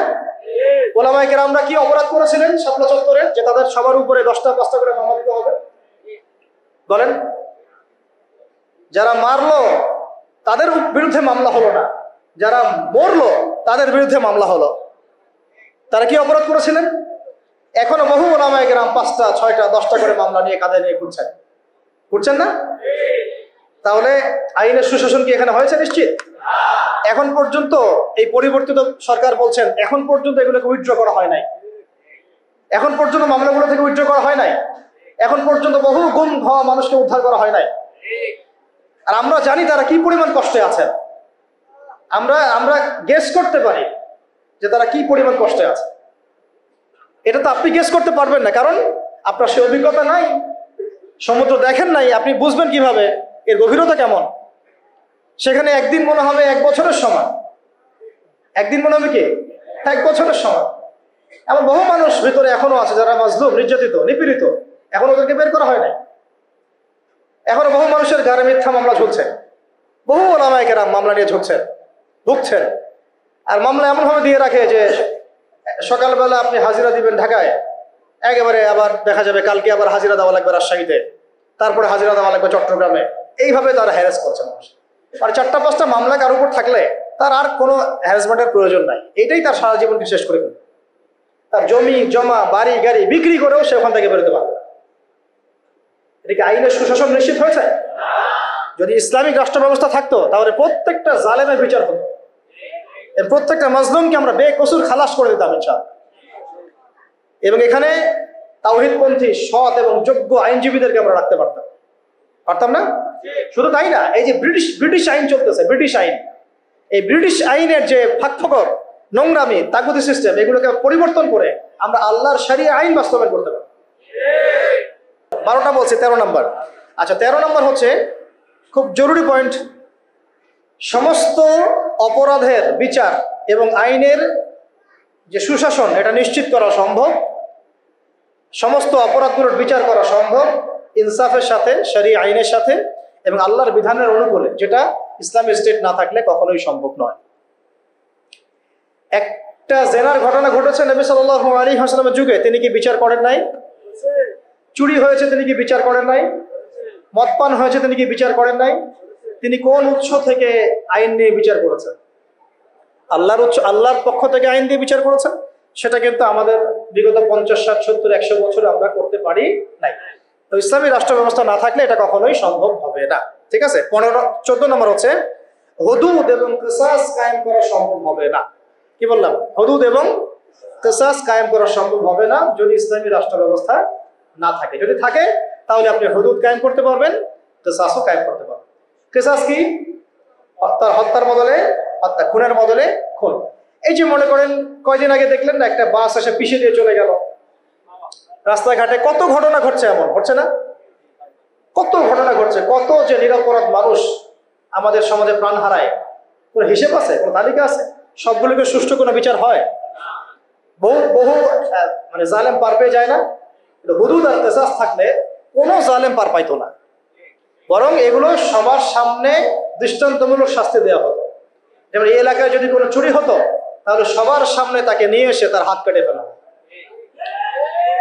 তখন কি চুরি বাড়তো না কমতো? নিশ্চয়ই বাড়তো নাকি? চুরি কি বাড়তো? এটা হচ্ছে একটা সাইকোলজিক্যাল ট্রিটমেন্ট। এটা একটা সাইকোলজিক্যাল ট্রিটমেন্ট যে মানুষ যখন দেখে যে হ্যাঁ, আরে চুরি করলে তো এমন শাস্তি দিবে, জেনা করলে তো ভাই আমার এমন শাস্তি আছে, মানুষ ভয়ে অনেক সময় পাপ করে, ভয়ে পাপ করে। এটা খুব জরুরি। খালি মানুষকে শুধুমাত্র আপনি মানে মিষ্টি মিষ্টি ওয়াশ করে লাইনে আনতে পারবেন না তো ভাই। ওয়াদের সাথে সাথে কি লাগবে? মেডিসিনও লাগবে। কি লাগবে? মেডিসিনও লাগবে।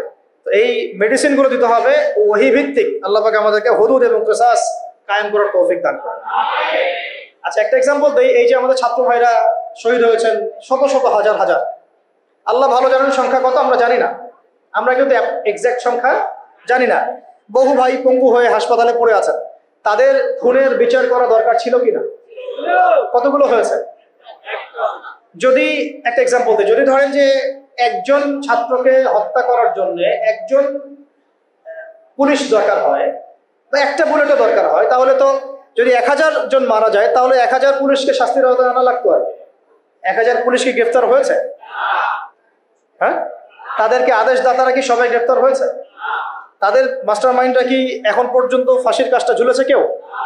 তো এই যে ইসলামী হুদুদ এবং কিসাস থাকলে এতদিন পর্যন্ত সবার আগে যে কাজটা হতো, এটা যদি তথাকথিত এই যে ডেমোক্রেটিক বিপ্লব না হয়ে যদি এটা হতো ইসলামিক কোন রেভলিউশন, তাহলে সবার আগে বিচার হতো খুনের, হত্যার বিচার। সবার আগে এই কাতিলদের কিসাস করা হতো। কিন্তু এটা কিন্তু হয় নাই, বিকজ এটা ইসলামিক মুভমেন্ট হয় নাই, এটা ইসলামিক কোন রেভলিউশন হয় নাই। যাই হোক, যা হয়েছে হয়েছে, যা হয়েছে হয়েছে। এখন আমরা চেষ্টা করব যেন জালেম আবার ফিরে না আসে এবং মাজলুম যেন কখনো আবার নির্যাতিত না হয়, আর আস্তে আস্তে যেন আমরা ইসলামিক রাষ্ট্র ব্যবস্থা দিকে যেতে পারি। কারণ আমরা জানি যে একদিনে আমরা যেতে পারবো না। একদিনে কি পারবো? আলোচনাগুলো তো ওঠা উচিত, সবার জানা উচিত, সচেতনতা তৈরি করা উচিত। আজ হোক আর কাল হোক ইনশাল্লাহ হবেই হবে ইনশাল্লাহ। এটা গেল আপনার কত নম্বর বললাম? 13 নম্বর। 14 নম্বর। 15 নম্বর হচ্ছে, এটা খুব জরুরি পয়েন্ট, প্রত্যেকটা ডিপার্টমেন্টে, হোক প্রশাসন, হোক ব্যাংকিং সিস্টেম, হোক ইকোনমিক্স, হোক রাজনীতিবিদদের মধ্যে, হোক আপনার প্রিন্ট মিডিয়া, ইলেকট্রনিক মিডিয়ায়, প্রতিটা ডিপার্টমেন্টে যত ভারতীয় দালাল আছে, বিজাতীয় দালাল আছে, বিজাতীয় দোসর আছে, এদেরকে আপনি চিহ্নিত করে শাস্তির আওতায় আনতে পারবেন না যদি আপনি ইসলামিক রাষ্ট্র ব্যবস্থা দিকে না যান। যতই চেষ্টা করেন ফাঁক ফোকর দিয়ে তারা বের হয়ে যাবে, কারণ ইসলামিক রাষ্ট্র ব্যবস্থার মধ্যে নাই। তো তারা এখানে ফাঁক ফোকর খুঁজবে, পেয়েও যাবে, পার পেয়েও যেতে পারে। যেমনটা বিগত সময় হয়েছে না? বিগত সময় তো অনেক অপরাধী পার পেয়ে যায় নাই, গিয়েছে। সবার কি বিচার হয়েছে? হয় নাই। আল্লাহ পাক আমাদেরকে বোঝার তৌফিক দান করেন। 16 নম্বর হচ্ছে, এটা যদি একবার বলেছি আবার রিপিট হচ্ছে, যে গরিব মানুষের অধিকার নিশ্চিত করা যাবে। গরিবের অধিকার নিশ্চিত করা যাবে ইনশাআল্লাহ। শুধু গরিব না, জন্তু জানোয়ারের অধিকার পর্যন্ত নিশ্চিত করা যাবে। পশু পাখি জন্তু জানোয়ারের অধিকার পর্যন্ত নিশ্চিত করা যাবে ইনশাআল্লাহ। ওমর রাদিয়াল্লাহু আনহু বলতেন যে আমি ভয় পাই যে আমার রাষ্ট্রে বা আমার রাজ্যে যদি ওই ইরাকের, সুদূর ইরাকের ফোরাত নদীর তীরে কোনো ছাগলের বাচ্চাও যদি না খেয়ে মারা যায়, আমি ভয় পাই যে আল্লাহ পাক সেই জন্য আমাকে জবাবদিহি করাবেন। এটা ছিল ইসলামী খেলাফা। এটা ছিল কি? ইসলামী খেলাফা। এই জবাবদিহিতা অন্য কোন গভর্নমেন্ট দিয়েছে বিশ্বের বুকে? উমর রাদিয়াল্লাহু আনহু বললেন যে এটা আমার, আর এটা আমার ছেলে আব্দুল্লাহ, তার অংশটুকু নিয়ে আমি কাপড় বানিয়েছি। এইরকম ইনসাফ, এইরকম ন্যায় বিচার, এরকম জবাবদিহিতা কোন রাষ্ট্র ব্যবস্থায় আছে? ইসলামী রাষ্ট্র ব্যবস্থা ছাড়া কোথাও আছে? এইগুলো আমরা নিশ্চিত করতে পারতাম, গরিবের অধিকার, যদি আমরা ইসলামী রাষ্ট্রের দিকে যেতে পারতাম। 17 হচ্ছে খুব জরুরি পয়েন্ট, এটা আমাদের ওলামায়ে কেরাম বুঝবেন আর কি। জরুরি পয়েন্ট হচ্ছে যে বিধর্মীদের কথা বলছি না, মুসলিমদের কথা বলছি। মুসলিমদের ধর্মীয় যে আমল, আকিদা, উসুল, মানহাজ, এই যে বিষয়গুলো আমাদের মধ্যে আছে, এখানে উদ্দেশ্য প্রণীতভাবে বহু ইখতিলাফ ঢুকিয়ে দেওয়া হয়েছে। উদ্দেশ্য প্রণীতভাবে সবকিছু কিন্তু ইখতিলাফ ভাবে আসে নাই, ফিকহি ইখতিলাফ থেকে সব আসে নাই, বহু কিন্তু উদ্দেশ্য প্রণীত আছে, ইচ্ছা করে ঢুকিয়ে দেওয়া হয়েছে যাতে আমরা আপোষে একে অপরের সাথে সময় কাটাতে ব্যস্ত থাকি এবং তারা তাদের আখের গোছাতে ব্যস্ত থাকে। ঠিক আছে? হ্যাঁ, জি, আমাদেরকে লাগিয়ে রেখে তারা তাদের মিশন সফল করবে। অনেক অনেক বিষয় কিন্তু শুধু ধর্মীয় না, বরং অনেক কিছু রাজনৈতিক বিষয় আছে, পলিটিক্স আছে এখানে। তো এখানে পয়েন্টটা হচ্ছে, ইসলামী রাষ্ট্র ব্যবস্থা থাকলে ধর্মীয়, মুসলিমদের মধ্যে যে ধর্মীয় বিভাজন, যে ইখতিলাফ, যে আকিদা, আমল, মানহাজ, মুসুলগত যে পার্থক্যগুলা, এইগুলো আমরা আস্তে আস্তে আস্তে আস্তে কমিয়ে ফেলতে সক্ষম হতাম, অথবা কমিয়ে ফেলতে সক্ষম না হলেও আমরা এটাকে একেবারে সংকুচিত করতে সক্ষম হতাম। এটা আপনি এখন পারবেন। এক্সাম্পল দিচ্ছি, ধরেন যে যদি আমরা রাষ্ট্রীয়ভাবে ওলামায়ে মুহাক্কিক, যারা মুহাক্কিক ওলামায়ে কেরামদেরকে নিয়ে একটা বড় একটা প্যানেল করতাম, তাদেরকে পৃষ্ঠপোষকতা করতাম, তাদেরকে গবেষণাগার করে দিতাম, তাদেরকে আমরা আমাদের অস্ত্র হিসেবে কাজে লাগাতাম, এবং সমাজে যত বাতিল মতবাদ আছে, ধর্মের নামে হোক, অধর্মের নামে হোক, যত বাতিল মতবাদ, যত মানে শিয়াইজম বলেন, তারপরে যে কাদিয়ানি মতবাদ বলেন, তারপরে আরো যেগুলো আস্তে আস্তে ছড়াচ্ছে আর কি, হ্যাঁ, বাতিল যে মতবাদগুলো সমাজে ছড়ানো হচ্ছে ধর্মের নামে আর কি, সেগুলোকে কিন্তু আমরা মানে ওই মোনাজারার মাধ্যমে, ওদেরকে ইসলাহের মাধ্যমে, তরবিয়তের মাধ্যমে, বা তাদের সাথে লাইভ ডিবেটের মাধ্যমে বিভিন্নভাবে আমরা কিন্তু ওটাকে আলোচনা নিয়ে আসতে পারতাম এবং একটা কনক্লুশনে আসতে পারতাম যে হ্যাঁ, আমার রাষ্ট্র এইভাবে, এই ফিকহি মাসালায়, এই আকিদা, এই আমল, এই মাহরাজের ভিত্তিতে চলবে। আপোষের কিন্তু ইখতিলাফ দূর হয়ে যায়, একটা জাতিগত ঐক্য আসতো না। কারণ আমাদের মধ্যে কিন্তু খুব বেশি মৌলিক বিষয়গুলো নিয়ে খুব বেশি ইখতিলাফ আছে, কিন্তু ফুরুই অনেক কিছু বিষয়। তো এইগুলোকে নিয়ে আমাদের মধ্যে কিন্তু অনেক ইখতিলাফ আছে, এটাকে আমরা রাষ্ট্রীয়ভাবে সমাধান করতে পারতাম। এখন আপনি সেটা করতে পারবেন না। ও ওর মতো করে বলবে, সে তার মতো করে লিখবে, সে তার মতো করে ফেসবুকে লিখবে, সে তার মতো করে একটা লাইভ দিবে, সে তার মতো করে একটা বয়ান দিবে। রাষ্ট্র চাইলে সবাইকে বসাইতে পারতো, আরে ভাই বসেন, ঠিক আছে বসেন, দুইজন দুই প্যানেলে বসেন, দেখি ইলমের মাধ্যমে প্রমাণ হোক যে কোনটা হক আর কোনটা বাতিল। যেটা বাতিল প্রমাণিত হবে সেটা আমার রাষ্ট্র থেকে আমি উচ্ছেদ করে রেখে দেবো, শেষ। যেটা বাতিল প্রমাণিত হবে তারা রাষ্ট্রের মধ্যে এইভাবে আর এটা মতবাদ প্রচার করতে পারবে না। যারা হক প্রমাণিত হবে তারা মতবাদ প্রমাণিত করবে। আর এখানে তো যাদের মধ্যে সাহিবুল ইলম যারা, তারা তো এটাকে গ্রহণ করে নেবেন, কারণ তারা তো জানেন যে তার হক, তারা জানেন তারা হক, তারা বুঝেন তারা হক। এখন এই হকটাকে প্রচার করার প্ল্যাটফর্ম দিতাম আমরা, যে আপনারা এই প্ল্যাটফর্মে হক প্রচার করেন। ওর আস্তে আস্তে জনগণের মধ্যে আকীদা, আমল, মানহাজ সব ইখতিলাফগুলো দূর হয়ে যায়। সব দূর না হলেও অ্যাটলিস্ট এটাকে কমায় ফেলা সম্ভব হতো এবং সংকুচিত করা তো অবশ্যই সম্ভব হতো, কিন্তু এটা আপনি এখন আর করতে পারবেন যেহেতু ইসলামিক রাষ্ট্র ব্যবস্থা আমাদের মধ্যে নাই। আচ্র 17 হয়েছে না? 18। আচ্ছা, ধৈর্য আছে না? শেষ। 18 হচ্ছে ইসলামী রাষ্ট্র ব্যবস্থা থাকলে আমরা বিধর্মী অমুসলিমদের মাঝে ব্যাপক দাওয়াতের কাজ করতে পারতাম রাষ্ট্রীয় উদ্যোগেই, এবং এতে করে তারাও ইসলামের দিকে আসার একটা সুযোগ পেত। আল্লাহর বান্দাদেরকে আমরা জাহান্নাম থেকে জান্নাতের পথে আনতে পারতাম, কিন্তু এখন আপনি সেটা পারছেন না, বরং তারা আপনার ঘরে এসে দাওয়াত দিচ্ছে, মানুষ মুসলিমকে অমুসলিম বানাচ্ছে। তাই না বিষয়টা? 19 হচ্ছে আমরা ইসলামী রাষ্ট্র কাঠামো পেলে মদিনা রাষ্ট্রের আদলে একটা মুনাওয়ার, একটা আলোকিত রাষ্ট্র গঠন করতে পারতাম, যেটা ইসলামী রাষ্ট্র ব্যবস্থা ছাড়া কখনোই সম্ভব হবে না। তো মদিনা রাষ্ট্র কি, এটা নিয়ে তো আলোচনা এসেছে, এটা আর আলোচনা করছি না। এটা কত হলো? 19। 20 নম্বর হচ্ছে যে মুসলিমদের, তরুণ মুসলিম যারা, আমাদের তরুণ যে মুসলিমরা আছেন, তরুণ তরুণী, আমাদের শিক্ষিত সমাজ, সবার প্রতিভাগুলোকে আমরা কাজে লাগাতে পারতাম। আমরা কিন্তু এখন সেটা পারছি না। একজন প্রতিভাবান ছেলে বিদেশে চলে যাচ্ছে, ওখানে গিয়ে ভালো চাকরি পাচ্ছে। একজন প্রতিভাবান ডক্টর বিদেশে চলে যাচ্ছে, ওখানে গিয়ে সার্ভ করছে। আমি আমার দেশের সম্পদগুলোকে সোনা বানাতে পারছি না, তাই না? তাদেরকে হীরা বানাতে পারছি না, পলিশ করতে পারছি না। সদুদ্যোগ নাই, কারণ এখানে দুর্নীতি আছে। প্রতিভাবান একটা ছেলে, ওকে আমি জব দিচ্ছি না, আমার দল করে বলে ওকে জব দিচ্ছি। এই যে দুর্নীতিগুলা, এতে করে ওই ছেলে তো আর জাতিকে কিছু দিতে পারবে না। এখন রাম শাম যদু মধু উপদেষ্টা হয়ে বসে আছে, তাই না? আমরা তো এগুলোর যোগ্যই না, আমরা কিনা, আমাদের তো জ্ঞান নাই, এলেম কালাম কিছুই নাই, রাম শাম যদু মধু সব উপদেষ্টা হয়ে বসে আছে। একজন ব্যক্তি যে পরকীয়া শিখায়, সেও এখন নেতা হয়ে বসে আছে, তাই না? এই হলো অবস্থা। তো প্রতিভার মূল্যায়ন হবে না যদি ইসলামী রাষ্ট্র ব্যবস্থা না কায়েম হয়। তো আরেকটা বিষয় হচ্ছে, এটা কথা বললাম 20। 21 হচ্ছে প্রযুক্তিগত যত উন্নয়ন আছে না, আপনার ইন্টারনেট সেকশন বলেন, অনলাইন সেকশন, অফলাইন সেকশনের কথাই বলেন, ইনক্লুডিং নিউক্লিয়ার প্ল্যান্টস, মিসাইলস, এইগুলো পর্যন্ত আমরা তৈরি করতে পারতাম যদি ইসলামী রাষ্ট্র থাকতো। এখন যেহেতু ইসলামী রাষ্ট্র নাই, আপনি চাইলেও এগুলো করতে পারছেন না। প্রযুক্তিগত কোনো উন্নয়ন করতে পারছি না আমরা, বরং অন্যের কাছে হাত পেতে বসে আছে। আমাদেরকে অ্যাপস দাও, আমাদেরকে সার্ভার দাও, আমাদেরকে এইটা দাও, আমাদেরকে সেইটা দাও, আমাকে ড্রোন দাও, আমাকে মিসাইল দাও, তাই না? কিন্তু দেখেন, নবী সাল্লাল্লাহু আলাইহি ওয়াসাল্লাম যখন মদিনা রাষ্ট্র গঠন করেছেন, তিনি নিজের রাষ্ট্রে এগুলো উৎপাদন করেছেন। মদিনা রাষ্ট্রের অস্ত্র থেকে আসছে, মদিনায় উৎপন্ন করা হয়েছে, উৎপন্ন করা হয় নাই। সামরিক প্রশিক্ষণ কোথায় দেওয়া হয়েছে? মদিনাতেই দেওয়া হয়েছে। এবং তখনকার যুগের উপযুক্ত যে প্রযুক্তি, এই প্রযুক্তিগুলো সাহাবীদের কাছে ছিল না? ওই সমসাময়িক প্রযুক্তিগুলো কিন্তু সাহাবীদের কাছে ছিল।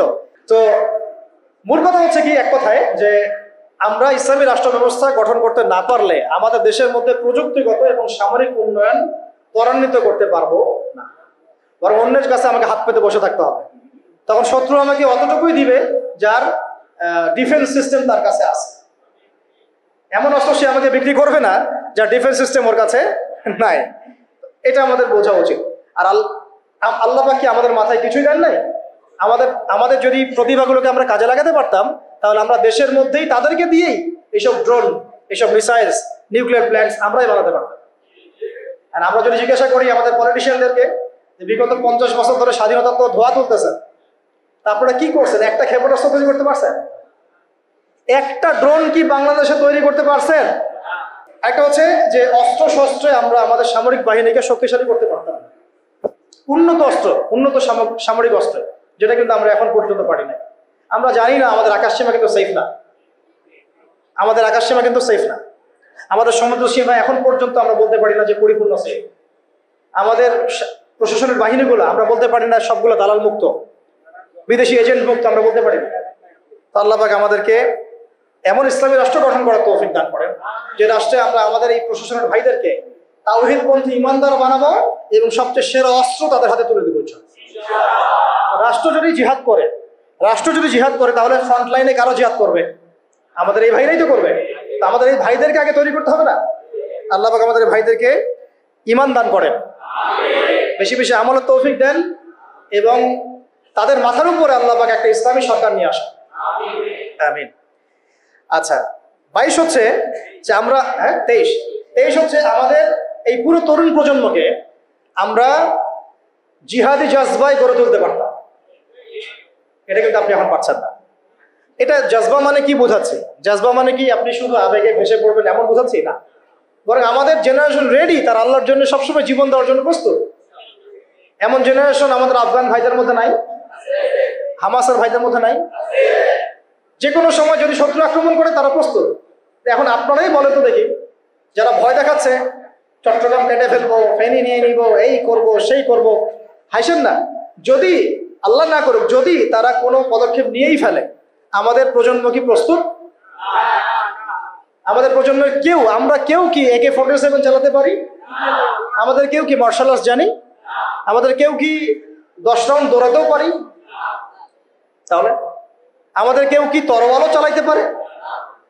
অথচ নবী সাল্লাল্লাহু আলাইহি ওয়াসাল্লামের যুগে সাহাবায়ে কেরাম এক একজন সাহাবী প্রশিক্ষিত ছিলেন।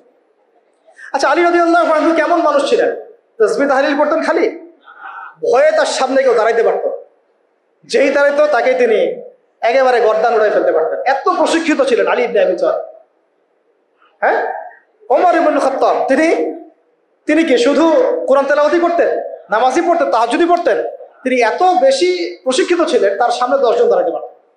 হামজা রাদিয়াল্লাহু আনহু। তাহলে দেখেন, আমাদের পুরো জেনারেশনকে দেখেন, ইনক্লুডিং আমাকে দেখেন, আমরা কি আসলেই প্রস্তুত? দেখা যায় আমাদের গতকালকে বলছিলাম যে 4-5 জন ডাকাত যদি একটা ছোট্ট ছুরি নিয়ে আমাদের সামনে দাঁড়ায়, আমাদের তো ভাই খবর হয়ে গেছে, ভাই কি আছে নে, সব নেই ভাই, তা আমাকে ছাড়। বিষয়টা এমন না? কিন্তু একটা সময় ছিল যে আমাদের জেনারেশনের তরুণরা একাই 8-10 জনের সাথে লড়াই করতে পারে, ভয় করতো। দেখেন, আমরা কিন্তু এরকম মানে প্রশিক্ষিত একটা প্রজন্ম করতে পারি নাই, কিন্তু ইসলামী রাষ্ট্র থাকলে আমরা পারতাম না? প্রত্যেক স্কুলের ছাত্রদেরকে আমরা কিন্তু স্কাউটের মাধ্যমে হোক বা মিলিটারিদের আওতায় নিয়ে এসে হোক একটা 6 মাসের ট্রেনিং দিতে পারতাম, কলেজের ছাত্রদেরকে দিতে পারতাম, ভার্সিটির ভাইদেরকে দিতে পারতাম। আমাদের মিসাইলস লাগবে, প্রশিক্ষণ লাগবে, ট্রেনিং লাগবে, তাই না? জাবাস, আমাদের সব অফিসার লাগবে। এই ক্ষমতা বাঙালি জাতির আছে, এই ক্ষমতা আমাদের আছে, আমাদের আর্মি ভাইদের আছে, আমাদের বিজিবি ভাইদের মধ্যে আছে, ওই কলিজা তাদের আছে ঠিকই। কিন্তু রাষ্ট্রীয় ইসলামী রাষ্ট্র না থাকার কারণে, রাষ্ট্রীয় পৃষ্ঠপোষকতা না থাকার কারণে এবং রাষ্ট্রীয় চাপ তাদের উপর থাকার কারণে তারা তাদের প্রতিভার বিকাশ ঘটাতে পারে নাই। আমি চ্যালেঞ্জ করতেছি, আপনি বিএসএফ, এই যে ভারতের বিএসএফ এর 100 জনকে লাগান বর্ডারে, আমাদের বিজিবির 20টা ভাইকে লাগান, ওরা পারবে না ইনশাল্লাহ। যদি ক্ষেপণাস্ত্র না নিক্ষেপ করে ওরা পারবে না, যদি আসমান থেকে বিমানে ওরা যদি ফায়ার না করে তাহলে ওরা পারবে না। মাঠে ওরা আমাদের 20 জন বিজিবির ভাইদের সাথে পারবে না ইনশাল্লাহ। পারবে না, আমি বলছি, গ্যারান্টি দিচ্ছি পারবে না ইনশাল্লাহ, দেখে নিয়ে। কিন্তু ওরা আমাদের উপরে মানে চড়াও হচ্ছে কিসের ভিত্তিতে? আমাদের আওয়ামদের মধ্যে প্রশিক্ষণটা নাই এবং আমাদের মধ্যে ওই প্রযুক্তি নাই, আমাদের মধ্যে ওই পরিমাণ অস্ত্রশস্ত্র নাই। এই জন্য তারা এই দাপটটা দেখাচ্ছে। কিন্তু আমাদের আর্মি অফিসাররা, আমাদের এই বিজিবির ভাইরা, নৌবাহিনীর ভাইরা, আমাদের এই আপনার বিমান বাহিনীর ভাইরা, তারা অনেক অনেক বেশি প্রশিক্ষিত। কিন্তু আমরা তাদেরকে ওইভাবে ইমানের চর্চায় নিয়ে এসে আল্লাহর রাহে জীবন বিসর্জনের মানসিকতা তৈরি করতে পারি না। আল্লাহ আমাদেরকে বোঝার তৌফিক দান করেন।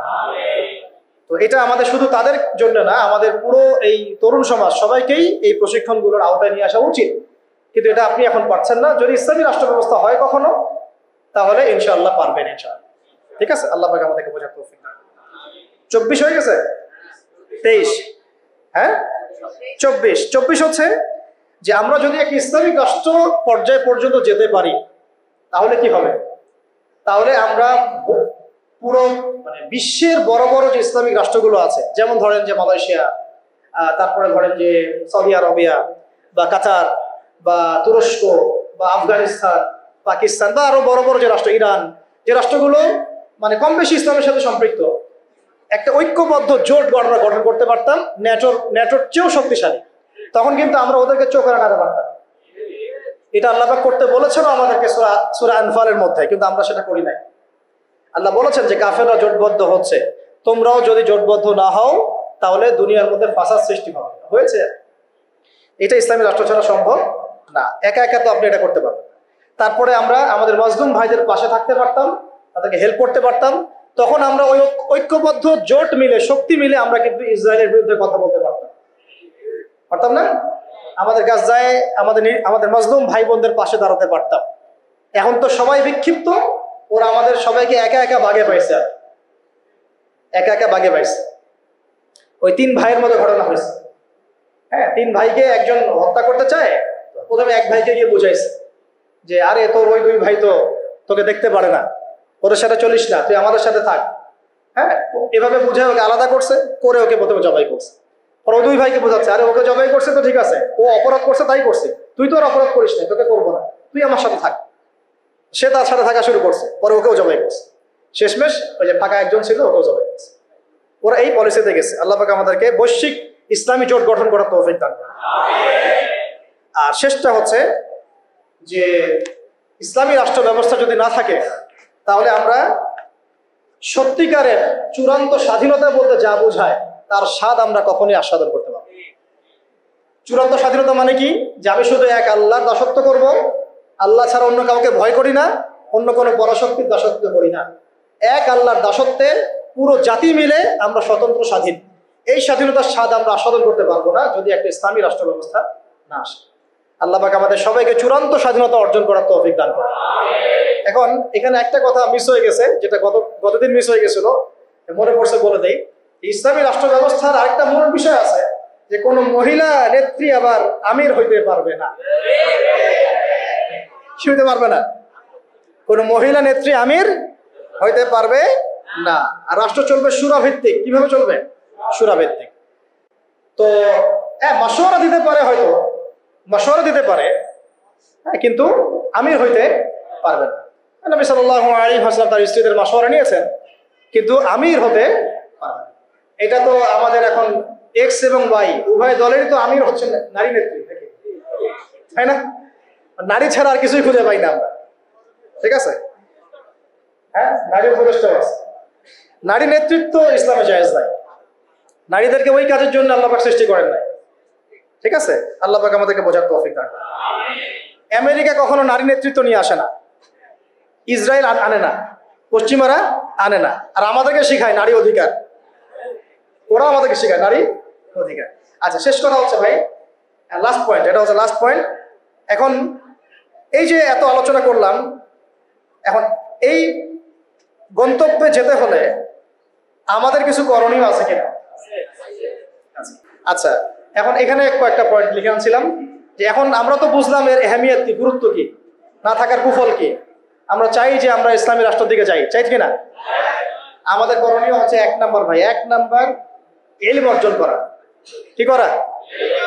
এই ইলম শুধু একমুখী জ্ঞান হলে হবে না, বহুমুখী ইলম অর্জন করতে হবে, যাতে আমি কোরআন সুন্নাহর জ্ঞান দিয়ে বিশ্বকে ডিল করতে পারি। বুঝা গেছে? 2, ইলম অনুযায়ী আমল বাড়ায় দেওয়া, ইলম অনুযায়ী আমল বাড়ায় দেওয়া। 3, তাজকিয়া অর্জন করা, তাজকিয়া বা আত্মশুদ্ধি অর্জনের চেষ্টা করা। 4, এই তাজকিয়া বা আত্মশুদ্ধি আবার একা একা অর্জন করা যায় না, ওস্তাদের সোহবত লাগবে। ইলম শিখতে এবং তাজকিয়া অর্জন করতে বরেণ্য উলামায়ে কেরাম এবং বুজুর্গদের সোহবত লাগবে। 4 নাম্বার। 5 হচ্ছে যে আমার অর্থনীতি সম্পূর্ণ হালাল হতে হবে। কি হতে হবে? হারাম খোরদের দ্বারা কোনো ইসলামী রাষ্ট্র কায়েম হবে না। ঠিক আছে? বে-ইলম মানুষ দিয়ে ইসলামী রাষ্ট্র কায়েম হবে না।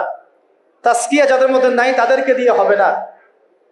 যাদের উপরে মুরব্বীদের দোয়া এবং সোহবত নাই তাদেরকে দিয়েও হবে না। ঠিক আছে? আল্লাহ বোঝার তৌফিক দান করেন। 5 নাম্বার হচ্ছে, আচ্ছা 6 নাম্বার হচ্ছে যে আমাদেরকে শারীরিক এবং মানসিকভাবে প্রস্তুত থাকতে হবে। শারীরিক এবং মানসিকভাবে প্রস্তুতি রাখতে হবে। এটা আপনারা বুঝে নেন আমি কি বুঝাতে চাইছি। 6 নাম্বার হচ্ছে যে আমাদের সবাইকেই, একজনকে না, সবাইকেই সৎ কাজে আদেশ করতে হবেই হবে।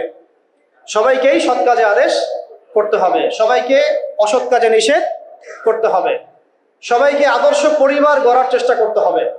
যদি পরিবার আমার কথা না শুনে, আমার আকীদা আদর্শে আমার সাথে না থাকে, প্রয়োজনে আসহাবুল কাহাফের মতো একা চলতে হবে, তাও আপনাকে বাতিলের সামনে আপোষ করা বা আত্মসমর্পণ করা যাবে না। 9 হচ্ছে আমাদের সন্তানদেরকে এবং এই তরুণ প্রজন্মকে এবং আমাদের সন্তানদেরকে একেবারে মর্দে মুজাহিদ রূপে করতে হবে। বলেন ইনশাআল্লাহ।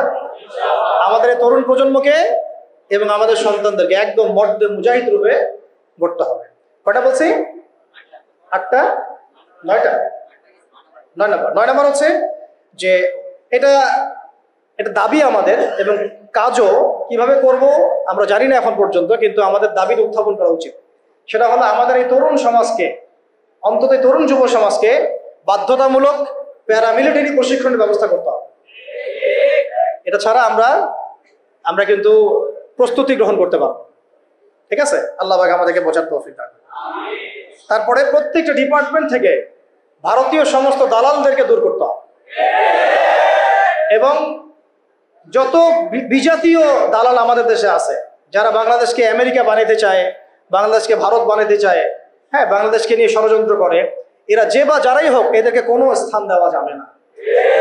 ঠিক আছে। 10 নম্বর হচ্ছে যে সবসময় আল্লাহ রাব্বুল আলামিনের পথে নিজের জান, মাল, সময়, শ্রমকে বিলায় দেওয়ার মানসিকতা রাখতে হবে। যে কোনো অবস্থায় আমার জান, আমার মাল, আমার শ্রম, আমার সময়, এগুলোকে আল্লাহর রাস্তায় ঢেলে দেওয়ার মানসিকতা থাকতে হবে। এরপরে অবশ্যই থাকতে হবে যে ওলামায়ে কেরামদের সাথে নিসবত রাখা, এবং ওলামায়ে কেরামদের যে জামাআহ, এই জামায়াতের সাথে থাকা, একাকী জীবনযাপন না করা, ওলামায়ে কেরামের জামায়াতের সাথে থাকা এবং তাদের হাতকে শক্তিশালী করার চেষ্টা করা। ঠিক আছে। তারপরে আরো জরুরি হচ্ছে যে আমাদের প্রত্যেকটা ডিপার্টমেন্টের ভাইদেরকে দাওয়াত দিতে হবে। শুধু আমাদের মধ্যে দাওয়াতটা রাখলে হবে না, আমাদের পলিটিশিয়ান, বিত্তশালী, হ্যাঁ, আমাদের প্রশাসন, আমাদের ফোর্সগুলা, আমাদের সরকার, সবার মধ্যে দাওয়াতটাকে প্রচার করতে হবে। ঠিক আছে। কয়টা বলছে? লিখতে থাকো। কয়টা হচ্ছে? 12টা 11টা 12টা হচ্ছে যে ইসলাম বিরোধী যত মতবাদগুলো আছে, এই সমস্ত মতবাদগুলোকে চিহ্নিত করতে হবে, এগুলো থেকে দূরে থাকতে হবে। বোঝা গেছে? ইসলাম বিরোধী যত মতবাদ আছে, সমস্ত মতবাদ চিহ্নিত করা আগে। যেমন বললাম, ডেমোক্রেসি, সোকল কমিউনিজম, সোকল এই সেকুলারিজম, এগুলো ফাইন্ড আউট করতে হবে, করে দূরে থাকা ঠিক করতে হবে। তারপরে হচ্ছে কত? 13, সাহাবাওয়ালা জীবনযাপন করতে হবে। সাহাবাওয়ালা জীবনযাপন, সাহাবাওয়ালা জিন্দেগি, দুনিয়ার পূজা ত্যাগ করতে হবে, সাহাবাদের মতো জিন্দেগি যাপন করতে হবে। ঠিক আছে। 14 হচ্ছে অল্পে তুষ্ট থাকতে হবে, দুনিয়ার নেশায় ডুবে যাওয়া যাবে না। 15 হচ্ছে বিয়ে শাদী দ্রুত করে ফেলতে হবে। কারণ হচ্ছে এটা আপনাকে অস্থিরতা থেকে স্থিরতা দেবে। ঠিক আছে। স্থির থাকলে আপনি অনেক কাজ করতে পারবেন, অস্থির থাকলে কোনো কাজ করতে পারবেন না। 16 নম্বর সন্তানদের কথা বলেছি, মানুষ করার কথা, হ্যাঁ, এটা তো বলেছি। আচ্ছা, 16 নম্বর হচ্ছে যে আমাদের মধ্যে আর কোনো বিভাজন তৈরি করা যাবে না, বরং আমাদের মধ্যে ইখতিলাফি বিষয়গুলোকে বাদ দিয়ে সবাই মিলে একটা ঐক্যবদ্ধ শক্তি গঠন করার চেষ্টা করতে হবে। ঠিক আছে। এটা খুব জরুরি জিনিস, সবাই মিলে একটা জাতীয় ঐক্য গঠনের চেষ্টা করতে হবে। তারপরে 17 হচ্ছে খুব জরুরি একটা পয়েন্ট, নবী সাল্লাল্লাহু আলাইহি ওয়াসাল্লামের সিরাতুন নবী সাল্লাল্লাহু আলাইহি ওয়াসাল্লামকে বাধ্যতামূলকভাবে শিখতে হবে। সিরাতের আদলেই তো আপনাকে রাষ্ট্র গঠন করতে হবে। এর পাশাপাশি হচ্ছে যে আমাদের যে প্রতিভাগুলো আল্লাহ পাক আমাদেরকে দিয়েছেন, এই প্রতিভাগুলোকে কাজে লাগায় প্রত্যেকটা জেলায়, থানায়, ইউনিয়নে, এলাকায়, মহল্লায় একটা সাংগঠনিক রূপ আমাদেরকে দিতে হবে। যেতে পারছি? এবং এটাকে একটা চেইন অফ কমান্ডের আন্ডারে নিয়ে আসতে হবে, যাতে করে আমরা একটা ঐক্যবদ্ধ জাতীয় শক্তি হতে পারি। আল্লাহ পাক আমাদেরকে বোঝার তৌফিক দান করেন।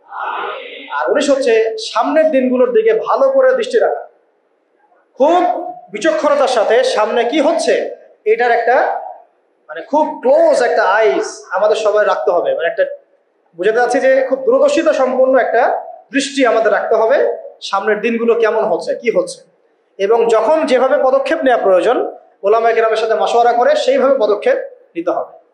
20 নম্বর হচ্ছে কোনো অবস্থাতেই এই জালেম, ফাসেক, এই মোরতাদ, এই মানে ভারতীয় দালালদেরকে কোনো অবস্থাতেই আবার সুযোগ সৃষ্টি করতে দেয়া যাবে না। যদি তারা সুযোগ সৃষ্টি করতে পারে তাহলে না থাকবে আপনার দেহ আর না থাকবে আপনার অর্থাৎ। মনে রাখেন, সবশেষ কথা হচ্ছে যে আগামীতে যখন আমাদের ইসলামী রাষ্ট্র গঠনের কোনো সুযোগ আসবে বা কোনো অকেশন আসবে বা কোনো আমাদের অকারেন্স তৈরি হবে, তখন যেন আমরা পিছুপা না হই, বরং ওলামায়ে কেরামদের সাথে থেকে ঐক্যবদ্ধ থেকে আমরা সাহসিকতার পরিচয় দিয়ে ইসলামকে মসজিদ থেকে নিয়ে পার্লামেন্ট পর্যন্ত নিয়ে যেতে পারি। তারপরে আরো অনেক কাজ থাকবে, ওই কাজগুলো নিয়ে আমরা পরে কথা বলবো। আগে আপাতত আমরা মদিনা রাষ্ট্রের আদলে এই রাষ্ট্রটাকে আগে কায়েম করার চেষ্টা করি। এরপর রাষ্ট্র যদি আমরা পেয়ে যাই তখন আমরা কি করব, কিভাবে চলবো, আমাদের পলিসিগুলো কেমন হবে, সেটা নিয়ে আমরা আস্তে আস্তে পরে কথা বলবো। আল্লাহ রাব্বুল আলামিন আমরা সবাইকে প্রথমত ইসলামী রাষ্ট্রের আহমিয়ত, গুরুত্ব বোঝার তৌফিক দান করেন। এটা থাকলে কি ফজিলত, না থাকলে কি ক্ষতি, এটা বোঝার তৌফিক দান করেন। ইসলামী রাষ্ট্র গঠন যে একটা বড় ইবাদত বটে, এটাও বোঝার তৌফিক দান করেন। আল্লাহ পাক আমাদের সবাইকে ইসলামী রাষ্ট্র প্রতিষ্ঠার জন্য যে কাজগুলা আজকে আমরা আইডেন্টিফাই করলাম, এই কাজগুলোকে ব্যক্তি পর্যায় থেকে নিয়ে উচ্চ পর্যায় পর্যন্ত করার, প্রচার করার, নিজে আমল করার, দাওয়াত দেওয়ার এবং এটাকে প্রতিষ্ঠা করার তৌফিক আল্লাহ পাক আমাদের। أقول قولي هذا أستغفر لي ولكم ولسائر المسلمين بارك الله لنا ولكم بالآيات الحكيم إنه تعالى جواد كريم ورؤوف رحيم